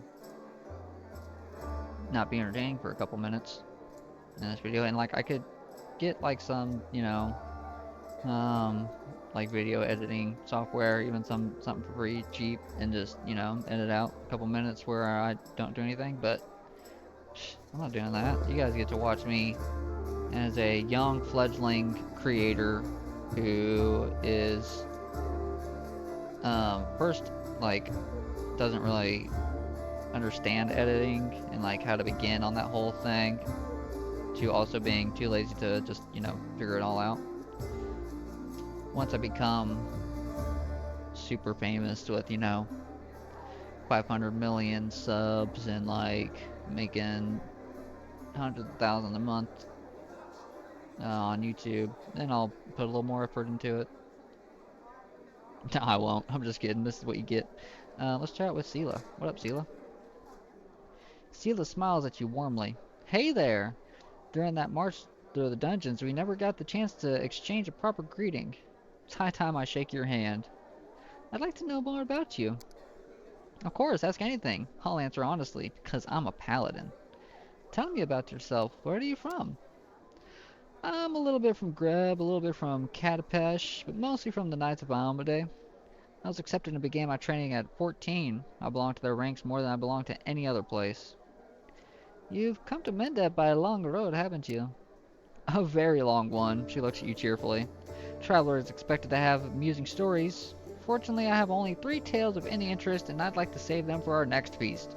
Otherwise, I won't have anything to show for myself when it's time to start bragging. And that just won't do. Especially since I'll win the night with my cautionary tale of a battle with chupacabras. Ooh. Las chupacabras. You can't tempt me with a story about fighting chupacabras and then not follow through. What are chupacabras, by the way? Incredibly repulsive magical beasts, fast and dangerous. They can... Well, it looks like someone's fooled me into starting the tale. Guess now I gotta finish the whole story. Picture a small town in Kadira. Down in the dungeon, there's 2 murderers waiting to be executed. The gallows are already built for them. The rope's been bought. Sometimes life takes a surprising turn. Suddenly, Paladin of Almade appears in the doorway and offers the murderers a deal. They go with her to fight some monsters, they'll live. They survive, that is. It's Kadira, the westernmost satrapy of the Padisha Empire of Kalesh. Kadira is a kingdom with the power of the sprawling empire at its back. Kadira is Kalesh's doorway to the inner sea region and is perhaps the single most valuable piece of real estate in Galarian. Cool. There's a big difference between imminent death and... Wait, hold on. Okay. There's a very big difference between imminent death and profitable death with a glimmer of hope, wouldn't you say? So here we are, traveling the desert, me and my friend, a priestess of Sarenrae, along with the little rat folk fellow who had asked for our help, and the 2 cutthroats. We get to the rat folk villa and see their bodies lying around, all drained dry. We figured we had to fight vampires. That's how the little rat folk described the monsters who attacked their village. That's why we went in all brazen-like. The sun was high and the vampires couldn't attack till dusk. I know who Sarenrae is, but let's learn a bit. Known to her faithful as the Dawnflower, the Healing Light, and the Everlight, Sarenrae is a goddess who teaches the temperance and patience in all things. Compassion and her peace are her greatest virtues, and if enemies of the faith can be redeemed, they should be. Worship of this goddess of healing, honesty, and redemption, and the sun began far to the east of the Inner Sea, in the vast Padisha Empire of Kalesh, where her worshippers can now be found throughout the world. Sarenrae's pretty dope. But we never got a chance to look around. Black shadows, quick as the wind, attacked us from all sides. Not vampires, but chupacabras. One of the lads we pulled from the gallows got killed right away. The second one ran for his life. That left me, the rat folk, and Kira, that was the name of the priestess, and we all steeled ourselves for a fight of our lives. Just when we thought the end had come, with the chupacabras surrounding me like a pack of dogs around a bear, our rat folk friend, wounded and down in the teeth of the quickest of those blasted monsters, clenched Akaya's shoulders. Right then, when all hope was lost, the other lad from the gallows suddenly comes running back. He kills the beast, attacking Kyra. I'm sure you know what a turning point in a fight looks like. Well, this was it. A moment before, we were lost, and a moment later, we had it back under control. We call that clutch, ladies and gentlemen. The chupacabras dropped dead one by one. The little rat folk was reunited with his family, who were hiding in this basement. The priestess and I closed the eyes of that boy from the gallows who saved us. It's a shame he didn't survive the fight. May the gods keep his soul on its journey through the afterlife. Let's see, that's a good story. He could have died in disgrace at the gallows, but instead he died a hero. I expected a more cheerful story, and now I'm sad. This should have been the answer we could have said with Lan, bro, because I was like, oh, hey, Lan, Mr. Funny Guy, let me talk to you. Tell me about yourself. And he's like, oh, you want to know why I'm so funny? Pain. And I'm like, you know what? As a fellow funny guy, true. I should have expected that. That's a good story. He could have died in disgrace on the gallows, but instead, he died a hero. And I'd fancy the stunt earned him some points in his final judgment. Smart to remember, our journey doesn't end in death. Had it not been for that mercy, Milos, that was his name, would be hanging from a noose, and me, Kyra, and all the rat folk would be dead in that village. Someone told me that a kind deed done by an unkind person is 100 times more precious.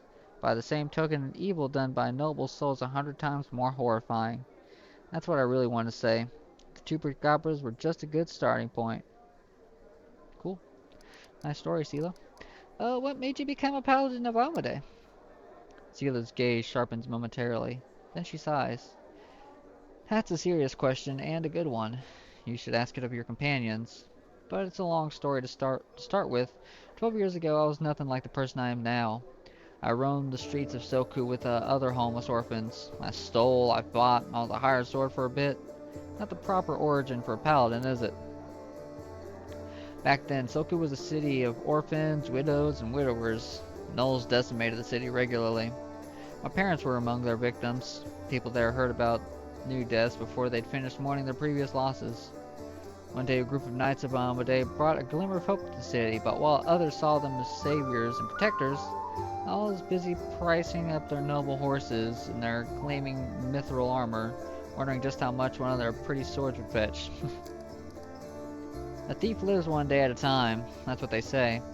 I was the type that never thought past the next job. Anyhow, I was able to sneak into the knight's camp and steal one of their mithril helms. Sela pauses, her voice sad and measured. And I was right there when a gnoll attacked the helm's owner. Eshimi was her name, and dealt a blow to her unprotected head. A gnoll like those others she'd fearlessly driven from the gates of Soku. That one blow was fatal, but who was really to blame for her death? The gnoll attacker or the young thief named Sela? I know what it takes to survive. Sometimes I can't jump as you. Even a seemingly small misdeed can have terrible consequences.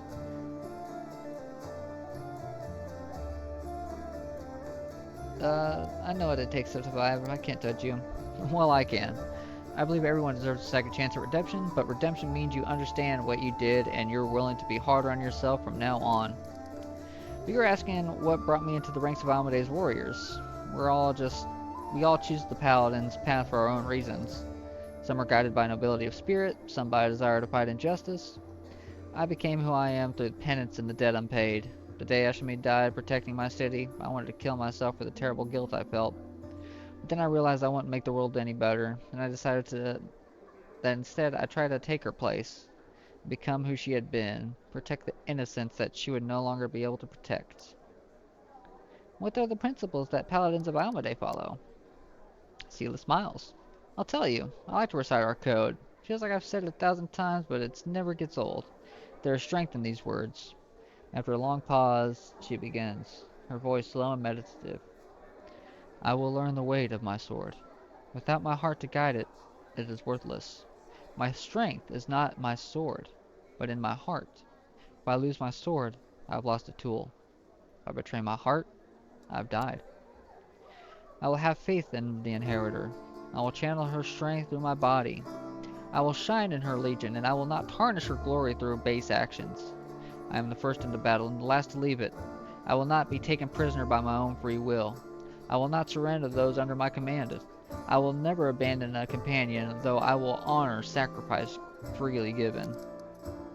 I will guard the honor of my fellows, both thought and deed. I will have faith in them. When in doubt, I may force enemies to surrender, but I am responsible for their lives. I will never refuse a challenge from an equal. I will give honor to worthy enemies and contempt to the rest.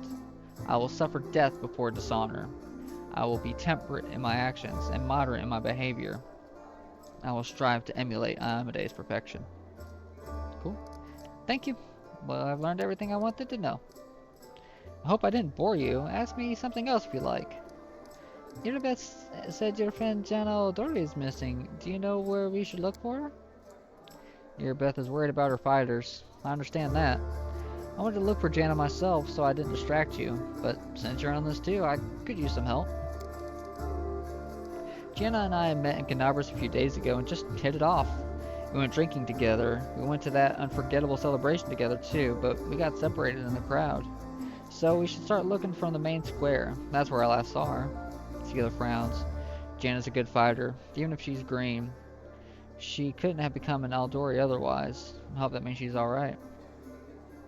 What do you think of what's going on in Canabras? I got journal update. It's complete chaos. It's lucky we're here to handle it, right? Sela smiles brightly, and she gives you a worried look. Does the way I talk bother you? I know I can seem blasé. Many good people in our protector Turandalev died here in Canabras. Paladin of Biomede is expected to be properly respectful and solemn.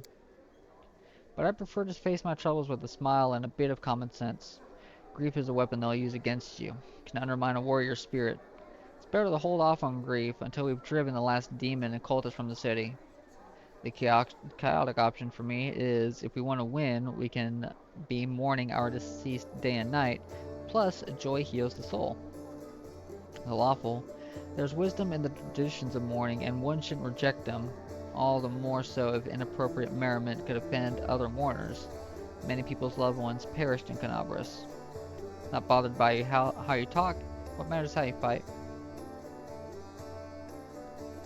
If we want to win, we can't be just crying over the dead day and night. Plus, joy heals the wounds in the soul. It's good. It's good.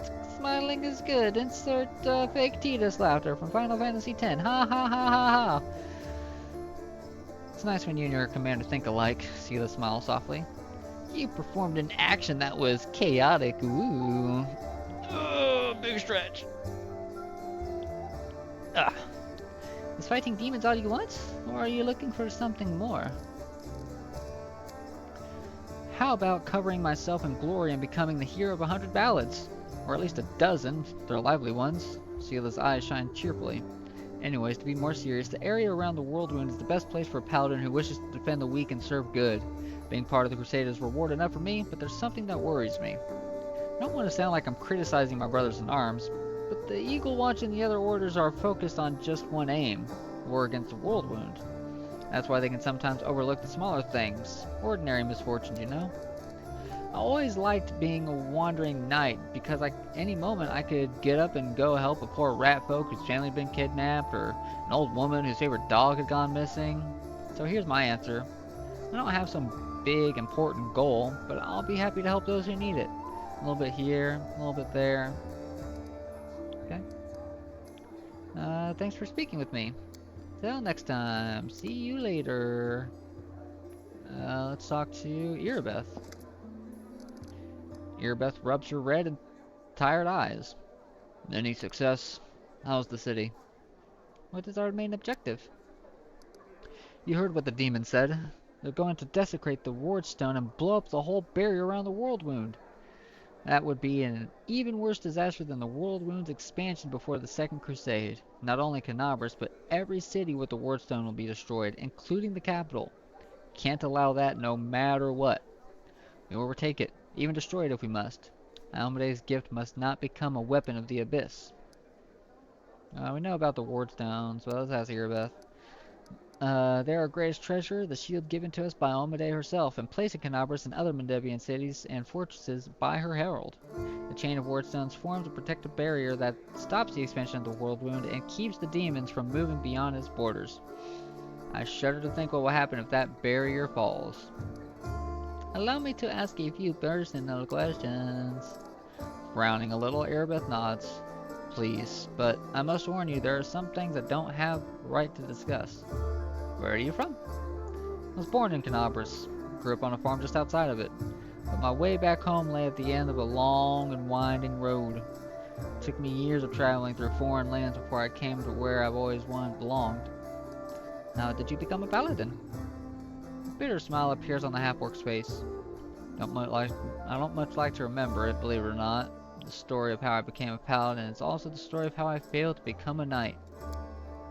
My parents were crusaders, may their souls stand together in a celestial army. That's fucking dope. When I was born, they retired from the war and started preparing me to continue their legacy. But my father was an orc. You'd be pressed to find a calmer, wiser, and more pious servant of the goddess than he, but still all his life he was dogged by sideways looks and whispers. Racism. When I grew older and it was time for me to serve, I decided anywhere but Canabras. That was where my father had served loyally, and his only reward had been injustice. Besides, the witch hunters, led by the honorable prelate Holroon, stalked the city with a heavy hand. Who knows what they'd have done to a strange girl with green skin. Instead, I went to a smirk that looks more like a painful grimace crosses her face. You can laugh if you want, but I was young and foolish. I chose Lastwall of all places. You can imagine how well I was accepted in a country that's been battling the orcs from Belkazin since its foundation. I know about Belkzen. One of my first, I started with Pathfinder, but they kind of one of my first D&D characters when we played Pathfinder was an orc barbarian named Yue von Shaman. He was from Belkzen. He was a good boy. Let's learn about it. While orcs can be found throughout Galarian, nowhere else are they plentiful or live in as densely populated settlements as in the hold of Belkzen. Belkzen is an unforgiving wasteland filled with shrub brush, steep mountains, and uneven badlands where water is scarce, generally limited to the seasonal flood road. There were many there like me, but we were all treated as second-class citizens. The locals, my green skin was worse than leper scabs. Even my brothers in face kept their distance. I took my vows and the goddess granted me the powers of a paladin, but even then not a single order would accept me into their ranks. I spent another 6 months knocking on doors before I realized the simple truth. I serve Iomedae, not these people. I don't have to prostrate myself before them, so I left as a paladin, but not as a knight. You must stick out like a sore thumb no matter where you go, right? I know many people envy Asimars, but most of the orcs I've known found their celestial heritage a burden. Or most of the ones I've known found their celestial heritage a burden. I find it hard to imagine what unasked for adoration must be like, but I'm sure it doesn't make life any easier or more pleasant. The ears do draw the eyes. How did you come to join a knightly order? I left Lastwall and went traveling. The goddess guided me, and my path led me to where atrocities were happening. I often fought in exchange for gold, but never for unworthy aims, of course. I wandered the river kingdoms for a few years, killing monsters and tracking down criminals. Sometimes I thought I was just wasting time, that my true place wasn't Canabras. But I pushed those thoughts away. I didn't even want to think about going back, but in the end, divine providence had brought me to my senses. It happened in Timon and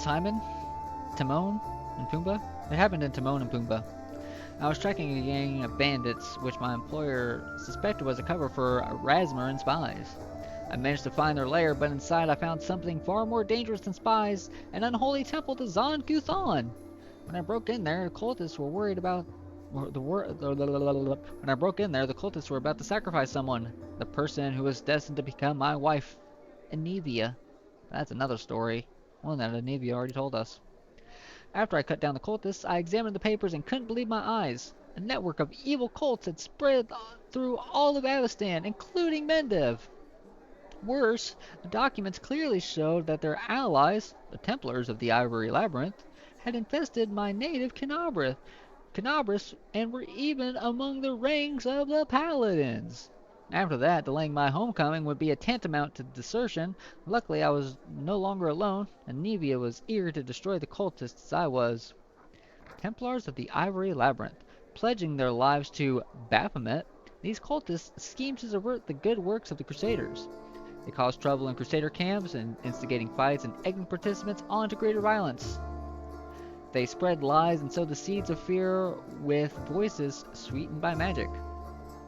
Some have even assumed the roles of Holy Crusaders and risen in the ranks of other knightly orders, waiting for their moment when their treachery can be used to achieve a most foul end.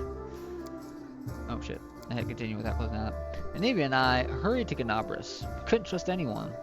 The papers indicated that the cultists had infiltrated everything. Luckily, I had some experience in investigation, and my beloved, the half-orc smiles warmly, she knew her way around working locks, tailing people, and trading information with the city's bottom feeders. Soon we defeated, alas, not the whole Hydra, but a few of its heads. Do you know who turned out to be the leader of the cultists? The commander of the Eagle Watch. Gasp, plot twist. Can you imagine?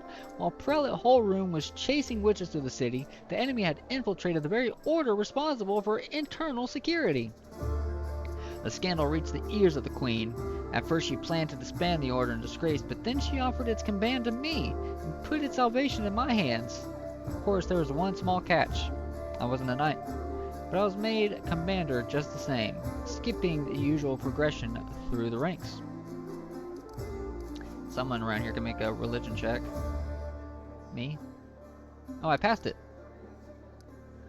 Can't imagine followers of Zankuthan in alliance with demon worshippers. Shouldn't they hate each other?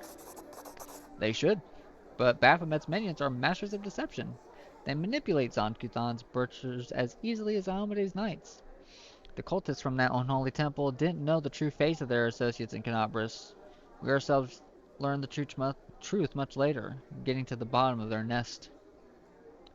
How did the people of Canabras feel about your background? They tolerated it surprisingly well. I shouldn't have been so wary. Crusaders don't tend to be prejudiced as a rule. After all, heroes from all over the world, even from other continents, came here to fight the demons. Apparently the people were only suspicious of full-blooded orcs.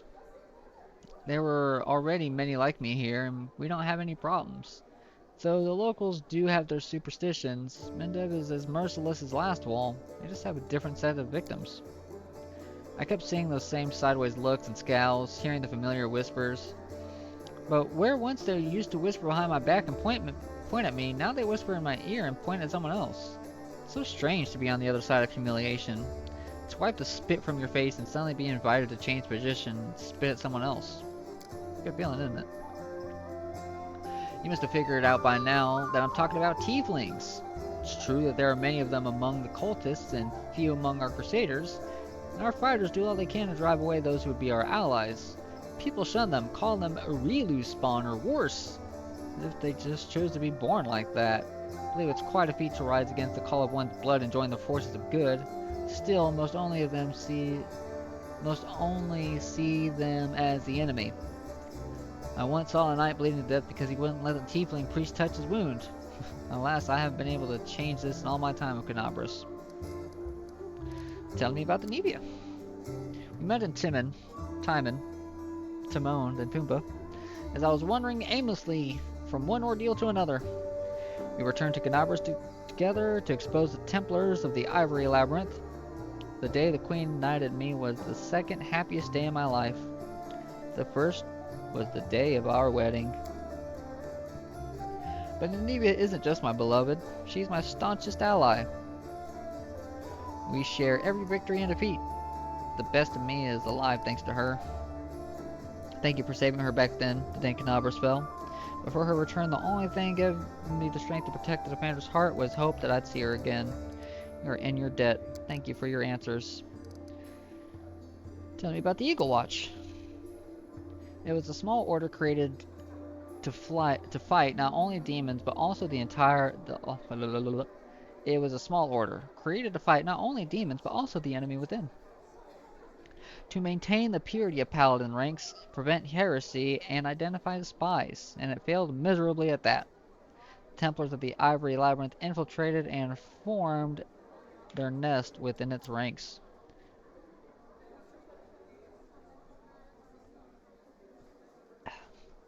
After the Queen entrusted me with leading the order, Neve and I practically built it from scratch. We got rid of the dead weight, people who weren't committed, we organized ways to transmit messages and orders safely, we introduced reliable ciphers, we found tacit allies around the city, from crusader orders to street beggars. This was my personal crusade, to purge the city of Templars who had been infested it. And I thought I was winning. I could feel it. We were so close to driving the cultists out of Canabras, but it's hard to admit, but those successes didn't count for much once the demons entered the city. Let's see, I could say on the contrary, if it wasn't for you, there wouldn't be a headquarters at Defender's Heart. Cultists would have served up the city on platter to demons. Exactly, intrigue and spying means nothing when it comes to honest fighting. Success, when we got up to the surface, there were more cultists than to... Exactly, what is your order doing? I was like, oh, what the fuck are you talking about? On the contrary, if it wasn't for you, there wouldn't be a headquarters at the Defender's Heart. The cultists would have served up the city on a platter to the demons. The lines on Erebus' forehead softens. Yeah, it's true. It's a good thing we achieved something. Thanks. Got to go. Okay, bye. What's in here? A book. Says a whole lot of shit. I'll take it. Careful now. Let's see here. And then we just got some folks over here to talk to. Gemmel Hawks. A strange figure towers over the bar. A huge, ungainly man with skin so milky white that his blue veins are visible even from a distance. His bald head is equal parts lumpy and pitted, and blood-filled eyes stare impassively out at you from beneath his pale brows. The glass in the albino's large, clumsy hands looks dangerously delicate, as if one twitch from those calloused fingers would be enough to crush it. A gold medallion engraved with a tankard gleams around his neck. What will it be? Show me what you have. Bunch of potions.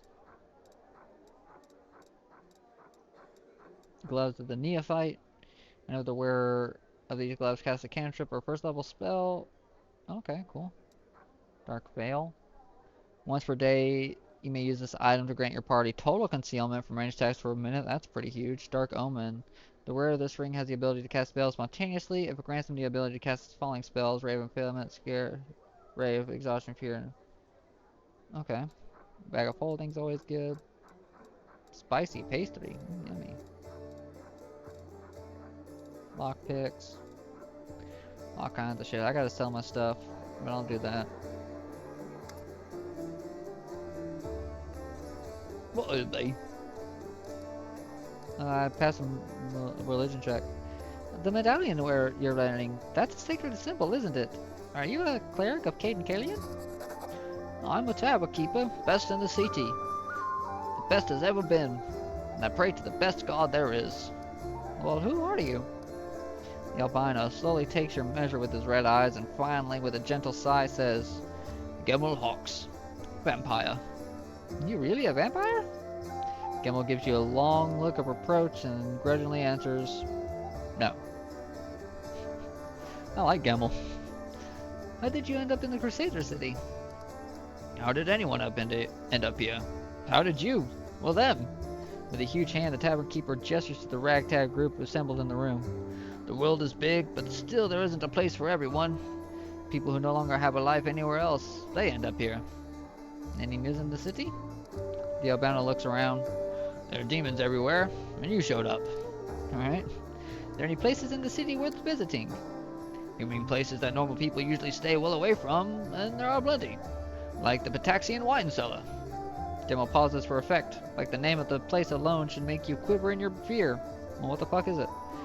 Patax's origins lie with the brigands from their neighbor to the north, Brevoy, who sought sanctuary among the forests of the River Kingdom. A band of vicious thieves made a hideout in Riverside Hamlet, known as Patax. As they visited there year after year, their ill-gotten gold slowly transformed Patax into something considerably larger than a simple, sleepy fishing village. Eventually, the bandits settled in Patax permanently, building walls around the village, hiring sellswords to help defend against their enemies, and crowning themselves the kings of a newfound realm. With this, Patax became a permanent fixture of the River Kingdoms, able to survive and thrive for nearly 4 centuries, while others around it withered and decayed. Criminals, baby. Once belonged to Pataxian trading house. King Iravetti came to power in Patax and property and started changing hands. Soon after, the seller's shop assistant was found in a ditch. Not all of them, mine, just his head. Numerian gangsters had taken possession of the place. They wanted to sell something stronger than the wine on the street, and they ended up on the gallows. Then King Eurybetti's number was way up, so now the shore stands empty, unclaimed. People say that a headless ghost wanders the place at night, moaning ghoulishly. Ooh, ghoulish moans from a ghost. Numeria, once a rising power poised to unite its neighbors under its banner, today Numeria has fallen into decay. Here savagery and science exist side by side amid the wreckage of a crashed starship from a distant world. Ooh. Technomancers from across Galarian flock to research and exploit the technological wonders found within the otherworldly ruins. Meanwhile, tribes of primitive barbarians cling to age-old tradition and eschew technology in favor of their own raw skill and martial prowess. This is a nation where, under the auspices of technological advancement and the betterment of civilization, a select few rule a subjugated nation as despots and tyrants, placing their own power and continued reign above the well-being of their citizens. As you do.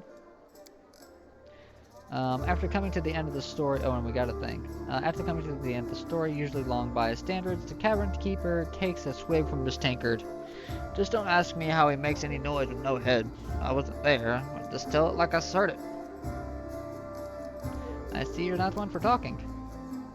He says nothing. And he says nothing when I say later. Did I get something? I don't think so. I thought I got something. Maybe I'm triple. No, I guess I go into the file. We could talk to Journal. Get the loot. What up, Journal? Journal, a young man in well-worn traveling clothes and a simple wooden symbol of Erastil on his chest, is efficiently cutting a linen robe into strips to use as bandages. Despite his visible exhaustion, he works with zeal, singing some tune about red braids and ripe sheaves of wheat under his breath. He raises his warm chestnut-colored eyes to you. Are you one of the Crusaders? Thank you for defending those of us whose talents lie off the battlefield. I'm Journal, servant of Erastil. Pleased to meet you. What are you doing? I only took my holy orders recently, so my god has only bestowed a little bit of his power upon me as yet. I'm sorry to say that the number of wounded fighters in this tavern is far beyond my power to heal. But there's a reason people say, have faith in the gods, but look to yourself first. I may not be able to help the wounded with magic, but I can at least cut up bandages. Are you from around here? No, I was just passing through Canabras. I was sailing down the old man of ours, the great Selin River, to a village by the name of Chili Creek. I happened to land in the city on the eve of the festival, and I'm ashamed to say I decided to stay for a day to enjoy myself. But I ended up staying in the city longer than I'd bargained for. Chili Creek, where's that? Small fishing village. It's not even marked on some maps, but people do live there. What they don't have is a priest. They have no one to heal their wounds, no one to offer prayers for a good catch, no one to give their dead a dignified burial, and the world wound is a stone's throw away, so I'll be setting sail for Chili Creek to serve my God and my people. Once we've held Canabras, I'll be getting there. By the grace of the good gods, we all survived this. You should come check it out. You'll come to the village on the banks of the river, and he shows me where it's at on the map. Aren't you young and experienced cleric? Afraid to go to the border? Aren't you a young and experienced cleric afraid to go to the border of the world wound? I won't lie, I'm afraid, but what can I do?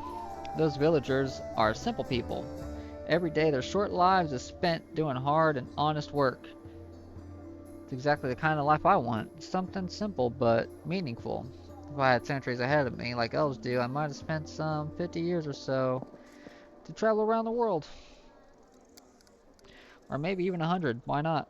But I don't have time to spare, so I want to spend my short life in the place where I'm needed most, even if it's dangerous. Especially if it's dangerous. I could use the help of a cleric. Then I'll make a helpless gesture. Rustle knows I'd be glad to help you, but it's no use. My spells are depleted and I have no training in potions or scrolls. See this robe I'm cutting up in bandages? last second, last blah, blah, can't help. Alright, got you. Later, loser. Foreign autumn haze. A tall, fragile-looking elf sits in front of you, eyes closed. He is pale as a ghost, his arms wrapped in a blood-stained bandage. You spot other bandages on his body upon under his clothes, but even in such a miserable state, he manages to keep calm.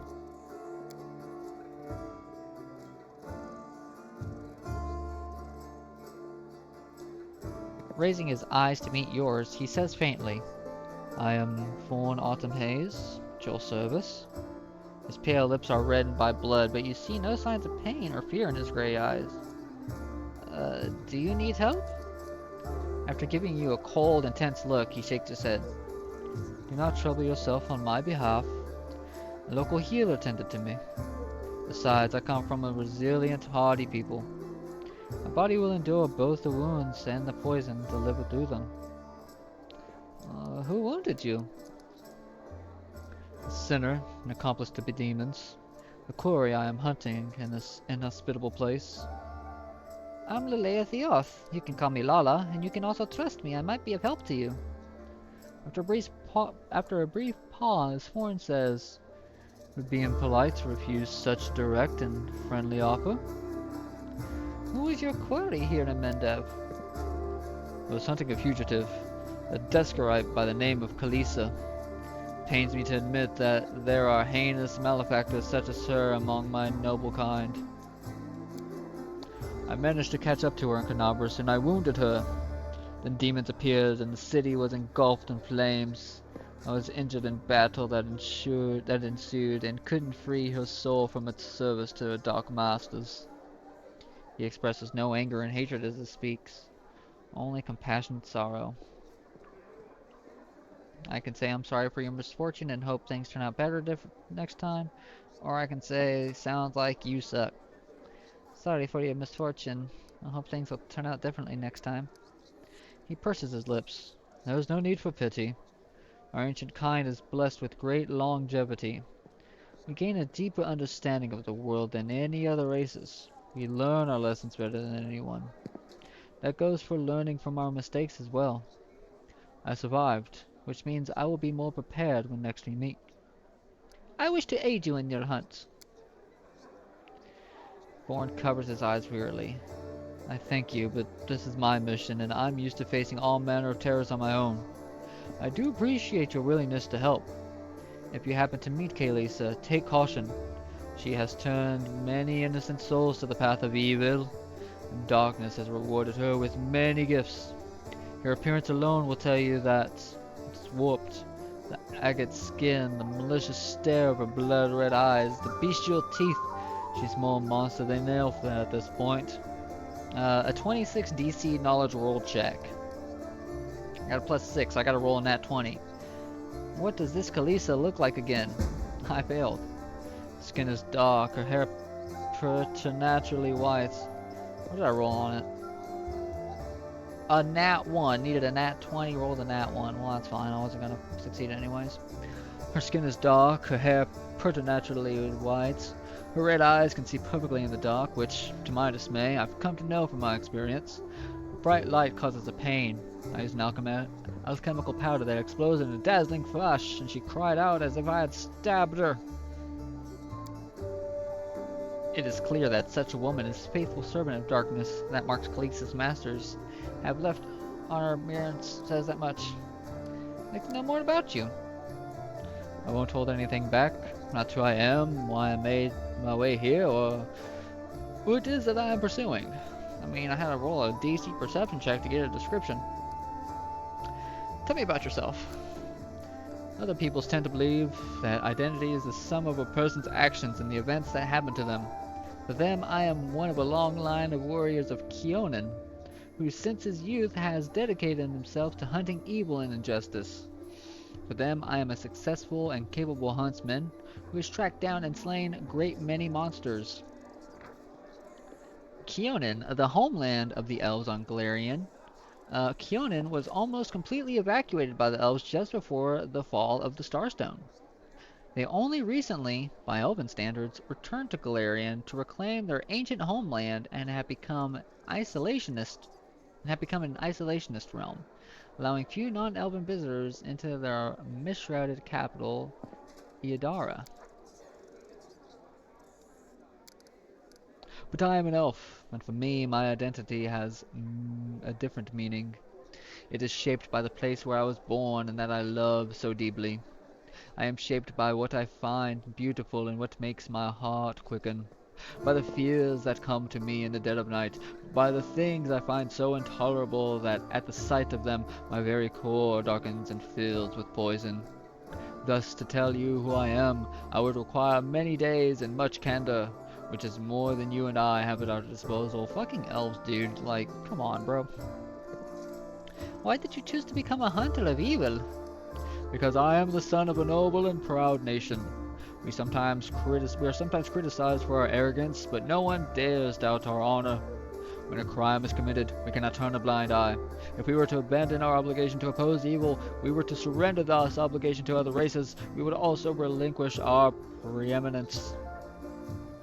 Remind me, who is the quarry that brought you to Mendef? I was hunting a... Oh, man, it just goes back into... Okay. Later, buddy. Good fortune to you. We got a basement. This episode just 2 hours of just me chatting to people. RPGs are fun. What we got in the basement? We got Delvin. Oh, we got cutscene. Surrender thy soul, Delvin. Almaday, protect us! Ha ha ha! Got you again! How many times is that today? Take your jokes and shove them up your ass, tiefling. Whoa, easy there, chief. Don't hit me. Woljif. Devlin, you got... Go ahead. Don't take too long, though. Alright, well... Hey, Chief! Ooh, hey, gorgeous. Come over here. I want to talk to you about something. Something really important. Quit bothering the decent people in here, Woljif, or I'll knock your teeth out! What's it to you, Delvin Dum-Dum? You were told to guard me, and I'm not stopping you. But no one told me I had to shut my trap. Alright. Woljif. He seems like a fun person. Who are you? Woljif. Woljif Jeffdo. I deal in useful things. I can get you whatever you want. Anything. But there's just one problem. What do you want from... Oh, the tiefling rattles his chains and gives you a meaningful look, saying that he can help me out, but he's locked up. What do you want from me? I'll lay it out for you. Simple job, 30 minutes tops. We go someplace, talk to someone, and in return, whatever you want, I'll get it for you. Some extra rations? No problem. Armor, weapons, scrolls, you name it. It's as good as yours.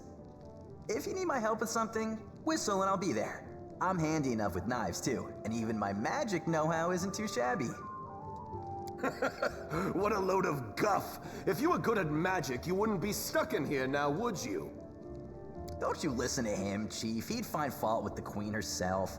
I'll be useful to have in battle, and I'll sell whatever you want at a reasonable price. It's your lucky day. You won't meet another gem like me in Canabras. Woljif is kind of hot, though. Why are you in chains? Does it really matter? Don't get hung up on the past, Chief. Don't look to the future. Live in the here and now. He was caught thieving. Your chateau. What was that? Get me out of here and I'll tell you. And don't worry, it's not contagious. I can't help you while you're chained up here. How can I free you? That's easy. You know Irabeth? Feisty looking gal, always wears armor. You can't miss her. She's the meanest fighter in the whole city. When you see her, put in a good word for me, will ya? Tell her there's this guy Woljif locked up for no good reason in the Defender's Heart. Well, for the follies of his youth. And he really wants to get out on bail so he can keep up his good behavior and make a contribution to society. You got that? Will you do it?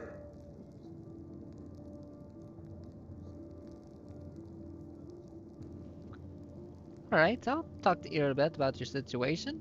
I could say no, or I can think about it, but yeah, I'll help this guy out. He's got voice acting and a hot picture, so I knew I could count on you. Knew it the moment I laid eyes on you. we'll talk later. Might as well quick save. Got a bunch of shit. Where does this go when that goes outside? Take all this shit. What is this? What's this?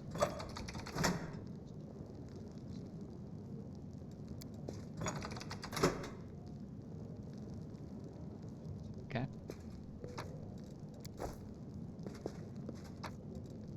Taking all the shit. Taking all the shit. Gonna take all the shit. Taking all the shit. Taking all the shit. I'm gonna take all of your shit. Give me all your shit, motherfucker, cause I'm gonna take it. Oh, here's the third thing. The button won't budge. Okay. Alright, we got up and down, so let's bring everything up. Button won't budge. Okay, let's bring everything down. That's easy.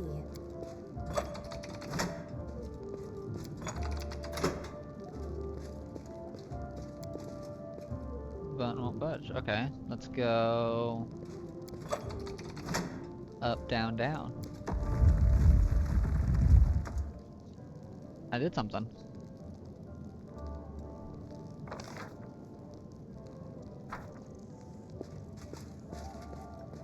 Oh.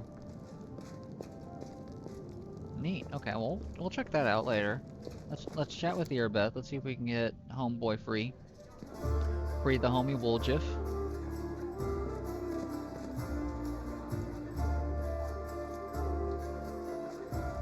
What up, Earbeth? Earbeth rubs her red and tired eyes. Any success? How's the city? I haven't frickin' left. There's a tiefling chained up in the defender's hut. What can you tell me about him? Earbeth shrugs scornfully. Wooljiff is a petty thief from the gang of thieflings. Great name. Operating in Canabras. So we call them in these parts. They tried to rob a vendor of magical items recently. Unfortunately, we apprehended only one of them, and the rest managed to escape. We have nowhere else to keep him apart from the Defender's Heart, but that's hardly a prison. Wooljiff knows it too. He's been begging us for days to let him go free or have someone vouch for him. He's already asked you to put in a good word for him, hasn't he? She squints at me thoughtfully and shrugs. If you want to recruit Wooljiff and put him to good use, go ahead and take him off our guards' hands. We can ill afford to let a soldier spend their days watching over a middling thief. I hope the tiefling proves useful. Should you decide to take him along, well, yeah, dude. Go. May Almade be with you, and also with you. Vaya con Dios. Go with God.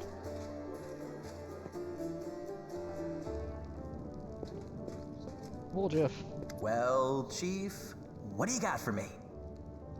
I talked to Earbeth and I've decided to make you part of my troop. We'll see how it goes. Ah, you must be a smooth talker. Come on, Delvin, get these bracelets of yours off me. I'm going free.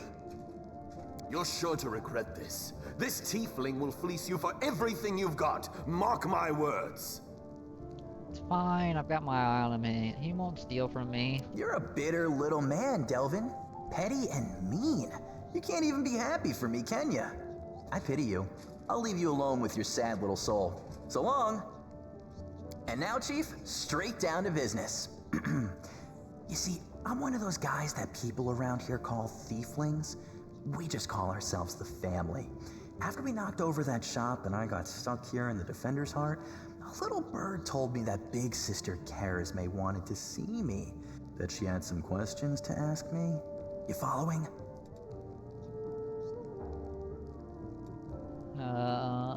Kind of? Now, she won't be asking me questions like, Wooljiff, how'd you manage to get out of this one? Or, Wooljiff, you're so thin, didn't they feed you? No, something serious has gone down, and I just know they want to try to pin something on me. I can feel it in my tail. So, I knew right away that I couldn't go alone. You turned up just in time, Chief. You don't need to do anything when we get there. Just stand behind me and look mean, and I'll handle the rest. Somehow. Let's go. I'll show you the way.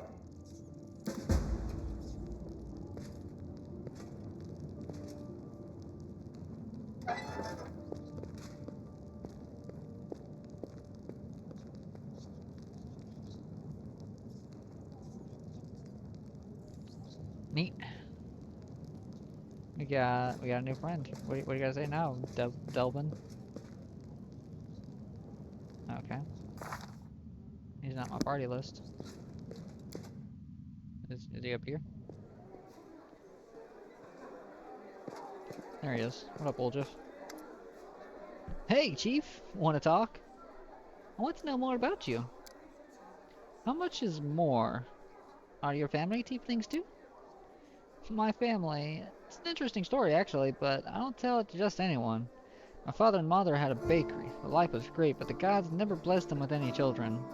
One day my mother went to the river to wash some clothes and saw a basket floating downstream. Inside the basket was a baby, adorable and chubby and fast asleep. It was yours truly. In my hand was a note spritzed with expensive perfume that said, "Take care of my little angel." My mother brought me home, and she and my father realized right away that I was heaven sent. You Moses? They raised me as their own. When I turned 15, my mother showed me my baby blanket. It was embroidered with a coat of arms and of an unknown kingdom, all in gold thread. Ever since then, I've been looking for my real parents, but it's not easy. Traveling takes money. So if you have a few gold coins, I'll pay you back as soon as I find my real family. Give you my word. I could say that doesn't sound very believable, or I can give him 10 gold coins and say, I hope you find your family. How...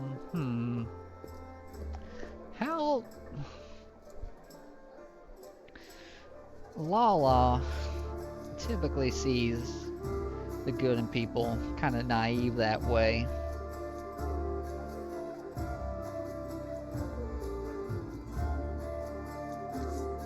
I don't believe it. But does Asamar Lala Samar, she believe it? She does. Give 10 gold coins. I hope you find your real family. Old Jeff whistles and jingles a coin in his palm. Thanks a lot, Chief. May Almade or whoever you worship save you. Otherwise, you'll be done for. You believe anything you hear? If I was really a prince, I wouldn't be sitting around here. I can tell you that much. I've already gone to take what was rightfully mine. Then I'd come back with an army so I could watch the guards and merchants who pushed me around all my life bow and scrape before me. So that's not going to happen. Want to hear the real story? Liar! The true story is boring. My family is human. Both my father and my mother. They used to live in a village nearby. Get the name. When my old man got so mad he almost killed her. Pinned her to the wall and started asking questions like, why has his son had horns and a tail? Well, my mom told him that her mother, my grandma, used to fool around with a demon. When you heard this, Daddy Dearest got drunk, trashed the house, and then took off. Ah, goddamn demon buggers!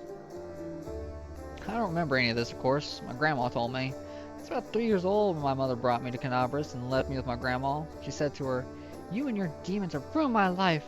Now you handle him." Then she left. I haven't seen her or my dad since. She did have a blanket. She did leave a blanket, though. That part was true. My grandma burned it because it was infested with lice. It wasn't even good enough to use as a rag. You think after all that, my grandmother saw the light, felt rightfully ashamed, and kissed my horns? I wish. Woodruff grins nastily, his yellow eyes flashing. People used to give her trouble for fooling around with the demon. She wasn't welcome anywhere, so she got angry. Normal kids get bedtime stories, see, but the only tales I got told were how my dad was worthless, and my mom was a slut, and I was a demon spawn that no one cared about. She only kept me so I could help around the house and steal things when she needed. So that's the truth.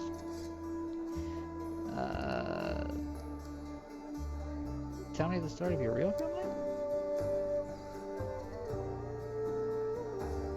Yeah, that was the same thing. Okay. How did you become a tiefling? Woodruff grins happily. I already was a tiefling, and life made me a thief. I've been in this business since I was a kid. My grandma used to say, if you don't work, you don't eat. She gave me as an apprentice to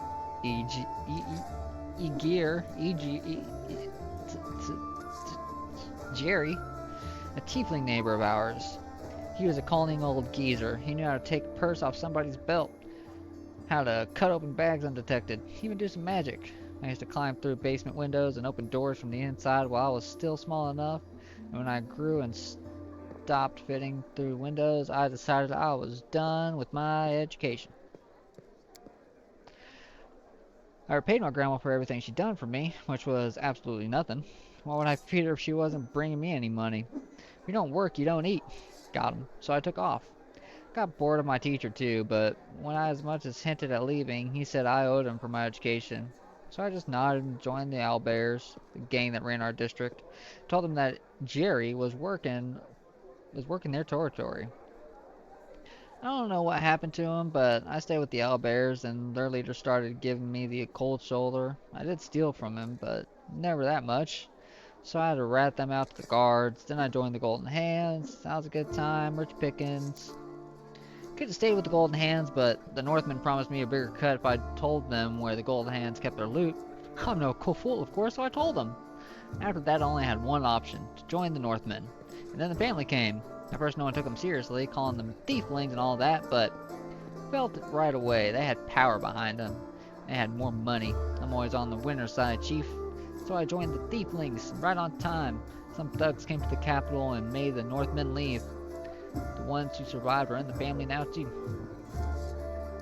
Alright, tell me about the thieflings. Alright, I won't tell you everything, mind, but I can tell you a little bit. The thieflings are Mendevian thieves. The gang was started in Mendev's capital by someone or other, and soon after they'd spread all over Galarian. They're also called the family. You know why? Because us tieflings are easy to spot. Where we go, guards hassle us asking, "Are you lost or something, hornhead?" We usually say we're visiting family, and if they say, "Oh yeah, who?" you give them the name of a local tiefling who confirms everything, and he's never seen you before in his life. So we're all brothers and sisters. There are rules, who does what and who gets what cut. I won't say it's a lot, but they make it worth your while. I'll even heal you if you take an arrow, but the biggest no-no is this: you don't steal from the family. If you don't contribute to the shared plot, you'll get the cold shoulder. You won't be treated like family no more.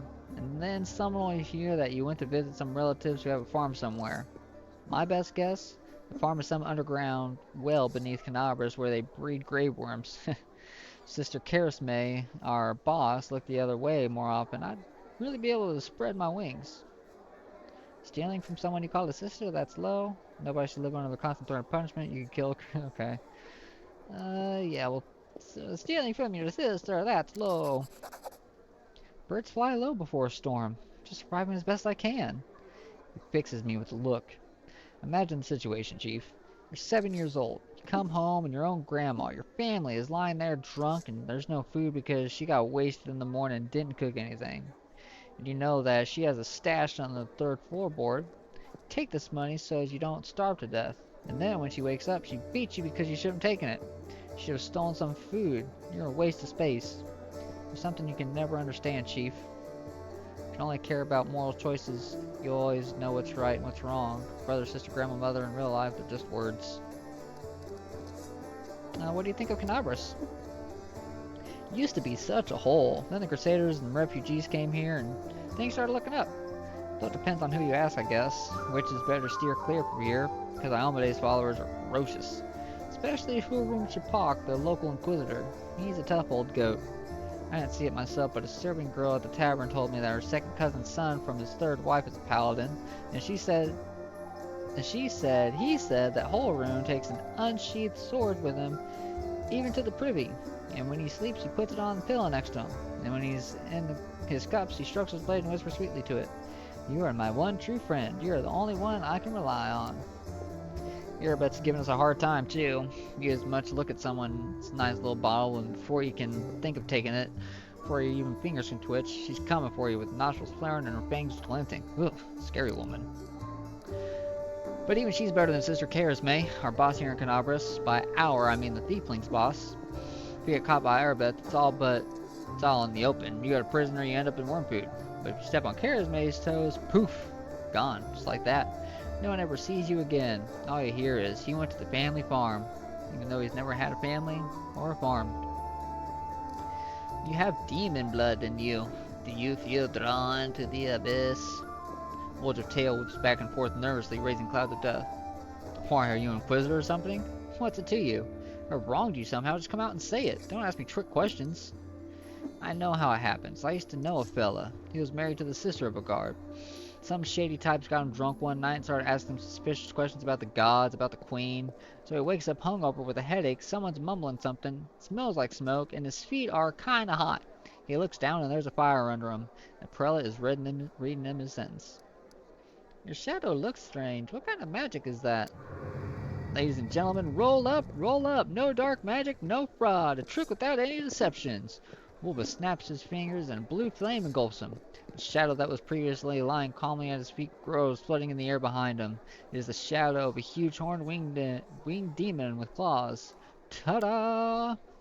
Doesn't do anything, it just looks scary. I remember when I was little, an old bugger showed me and my friends how to make a shadow puppets. Put your fingers together in front of a light and it makes a shadow of a deer or a dog or a dove on the wall. Tried so hard, I wanted to make the best shadow. I did it. It just happens. Funnily enough, that's the last time I had any real friends. They tried to stone me later, screaming at me, calling me a demon. Tiefling is always a demon to those wimps. Even the lowest ranking drunken gnome thinks he's better than me just because he hasn't got horns or a tail. The poorest beggar in the filthiest gutter thinks he's better than me. Most people will never turn their shadow again after the first time, but I don't care. If stones start flying again, I'll just run. I'm used to it by now. It can be chaotic, looks formidable, I like it. It's a harmless illusion, but you shouldn't show it to anyone people hate. They don't understand. I don't like it. Demon magic is nothing to be proud of. It's not the strangest thing I've ever seen. Also true. Looks formidable. I like it. Wolter chuckles, please. What about the blue fire? That's my favorite part. And it doesn't burn at all. If I had a coin for every time I've caught beating for my little show here, I'd already be proposing to Golfrey. But still, I don't want to give something up so beautiful. That's enough. I want to ask you about something else. I don't want to ask you about nothing. See you later. Alright. We've been going for almost 2.5 hours, just pretty much chatting to people. Precisely. Oh man, that made me jump. I heard the precisely like in the side of my headset, it was like, and it sounded like someone like approaching my room.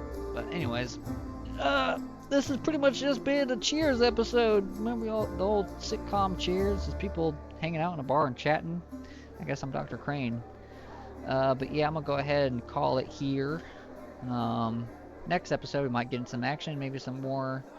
Actually, so that way I don't forget, I'm going Always watch your to back.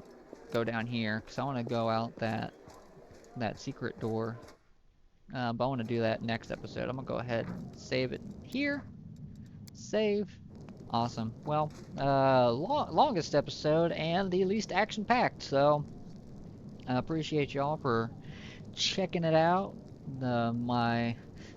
Checking out this episode of Lala Plays Pathfinder: Wrath of the Righteous. It's like episode 9, episode 10, something like that. I don't know, I'm kind of getting up there.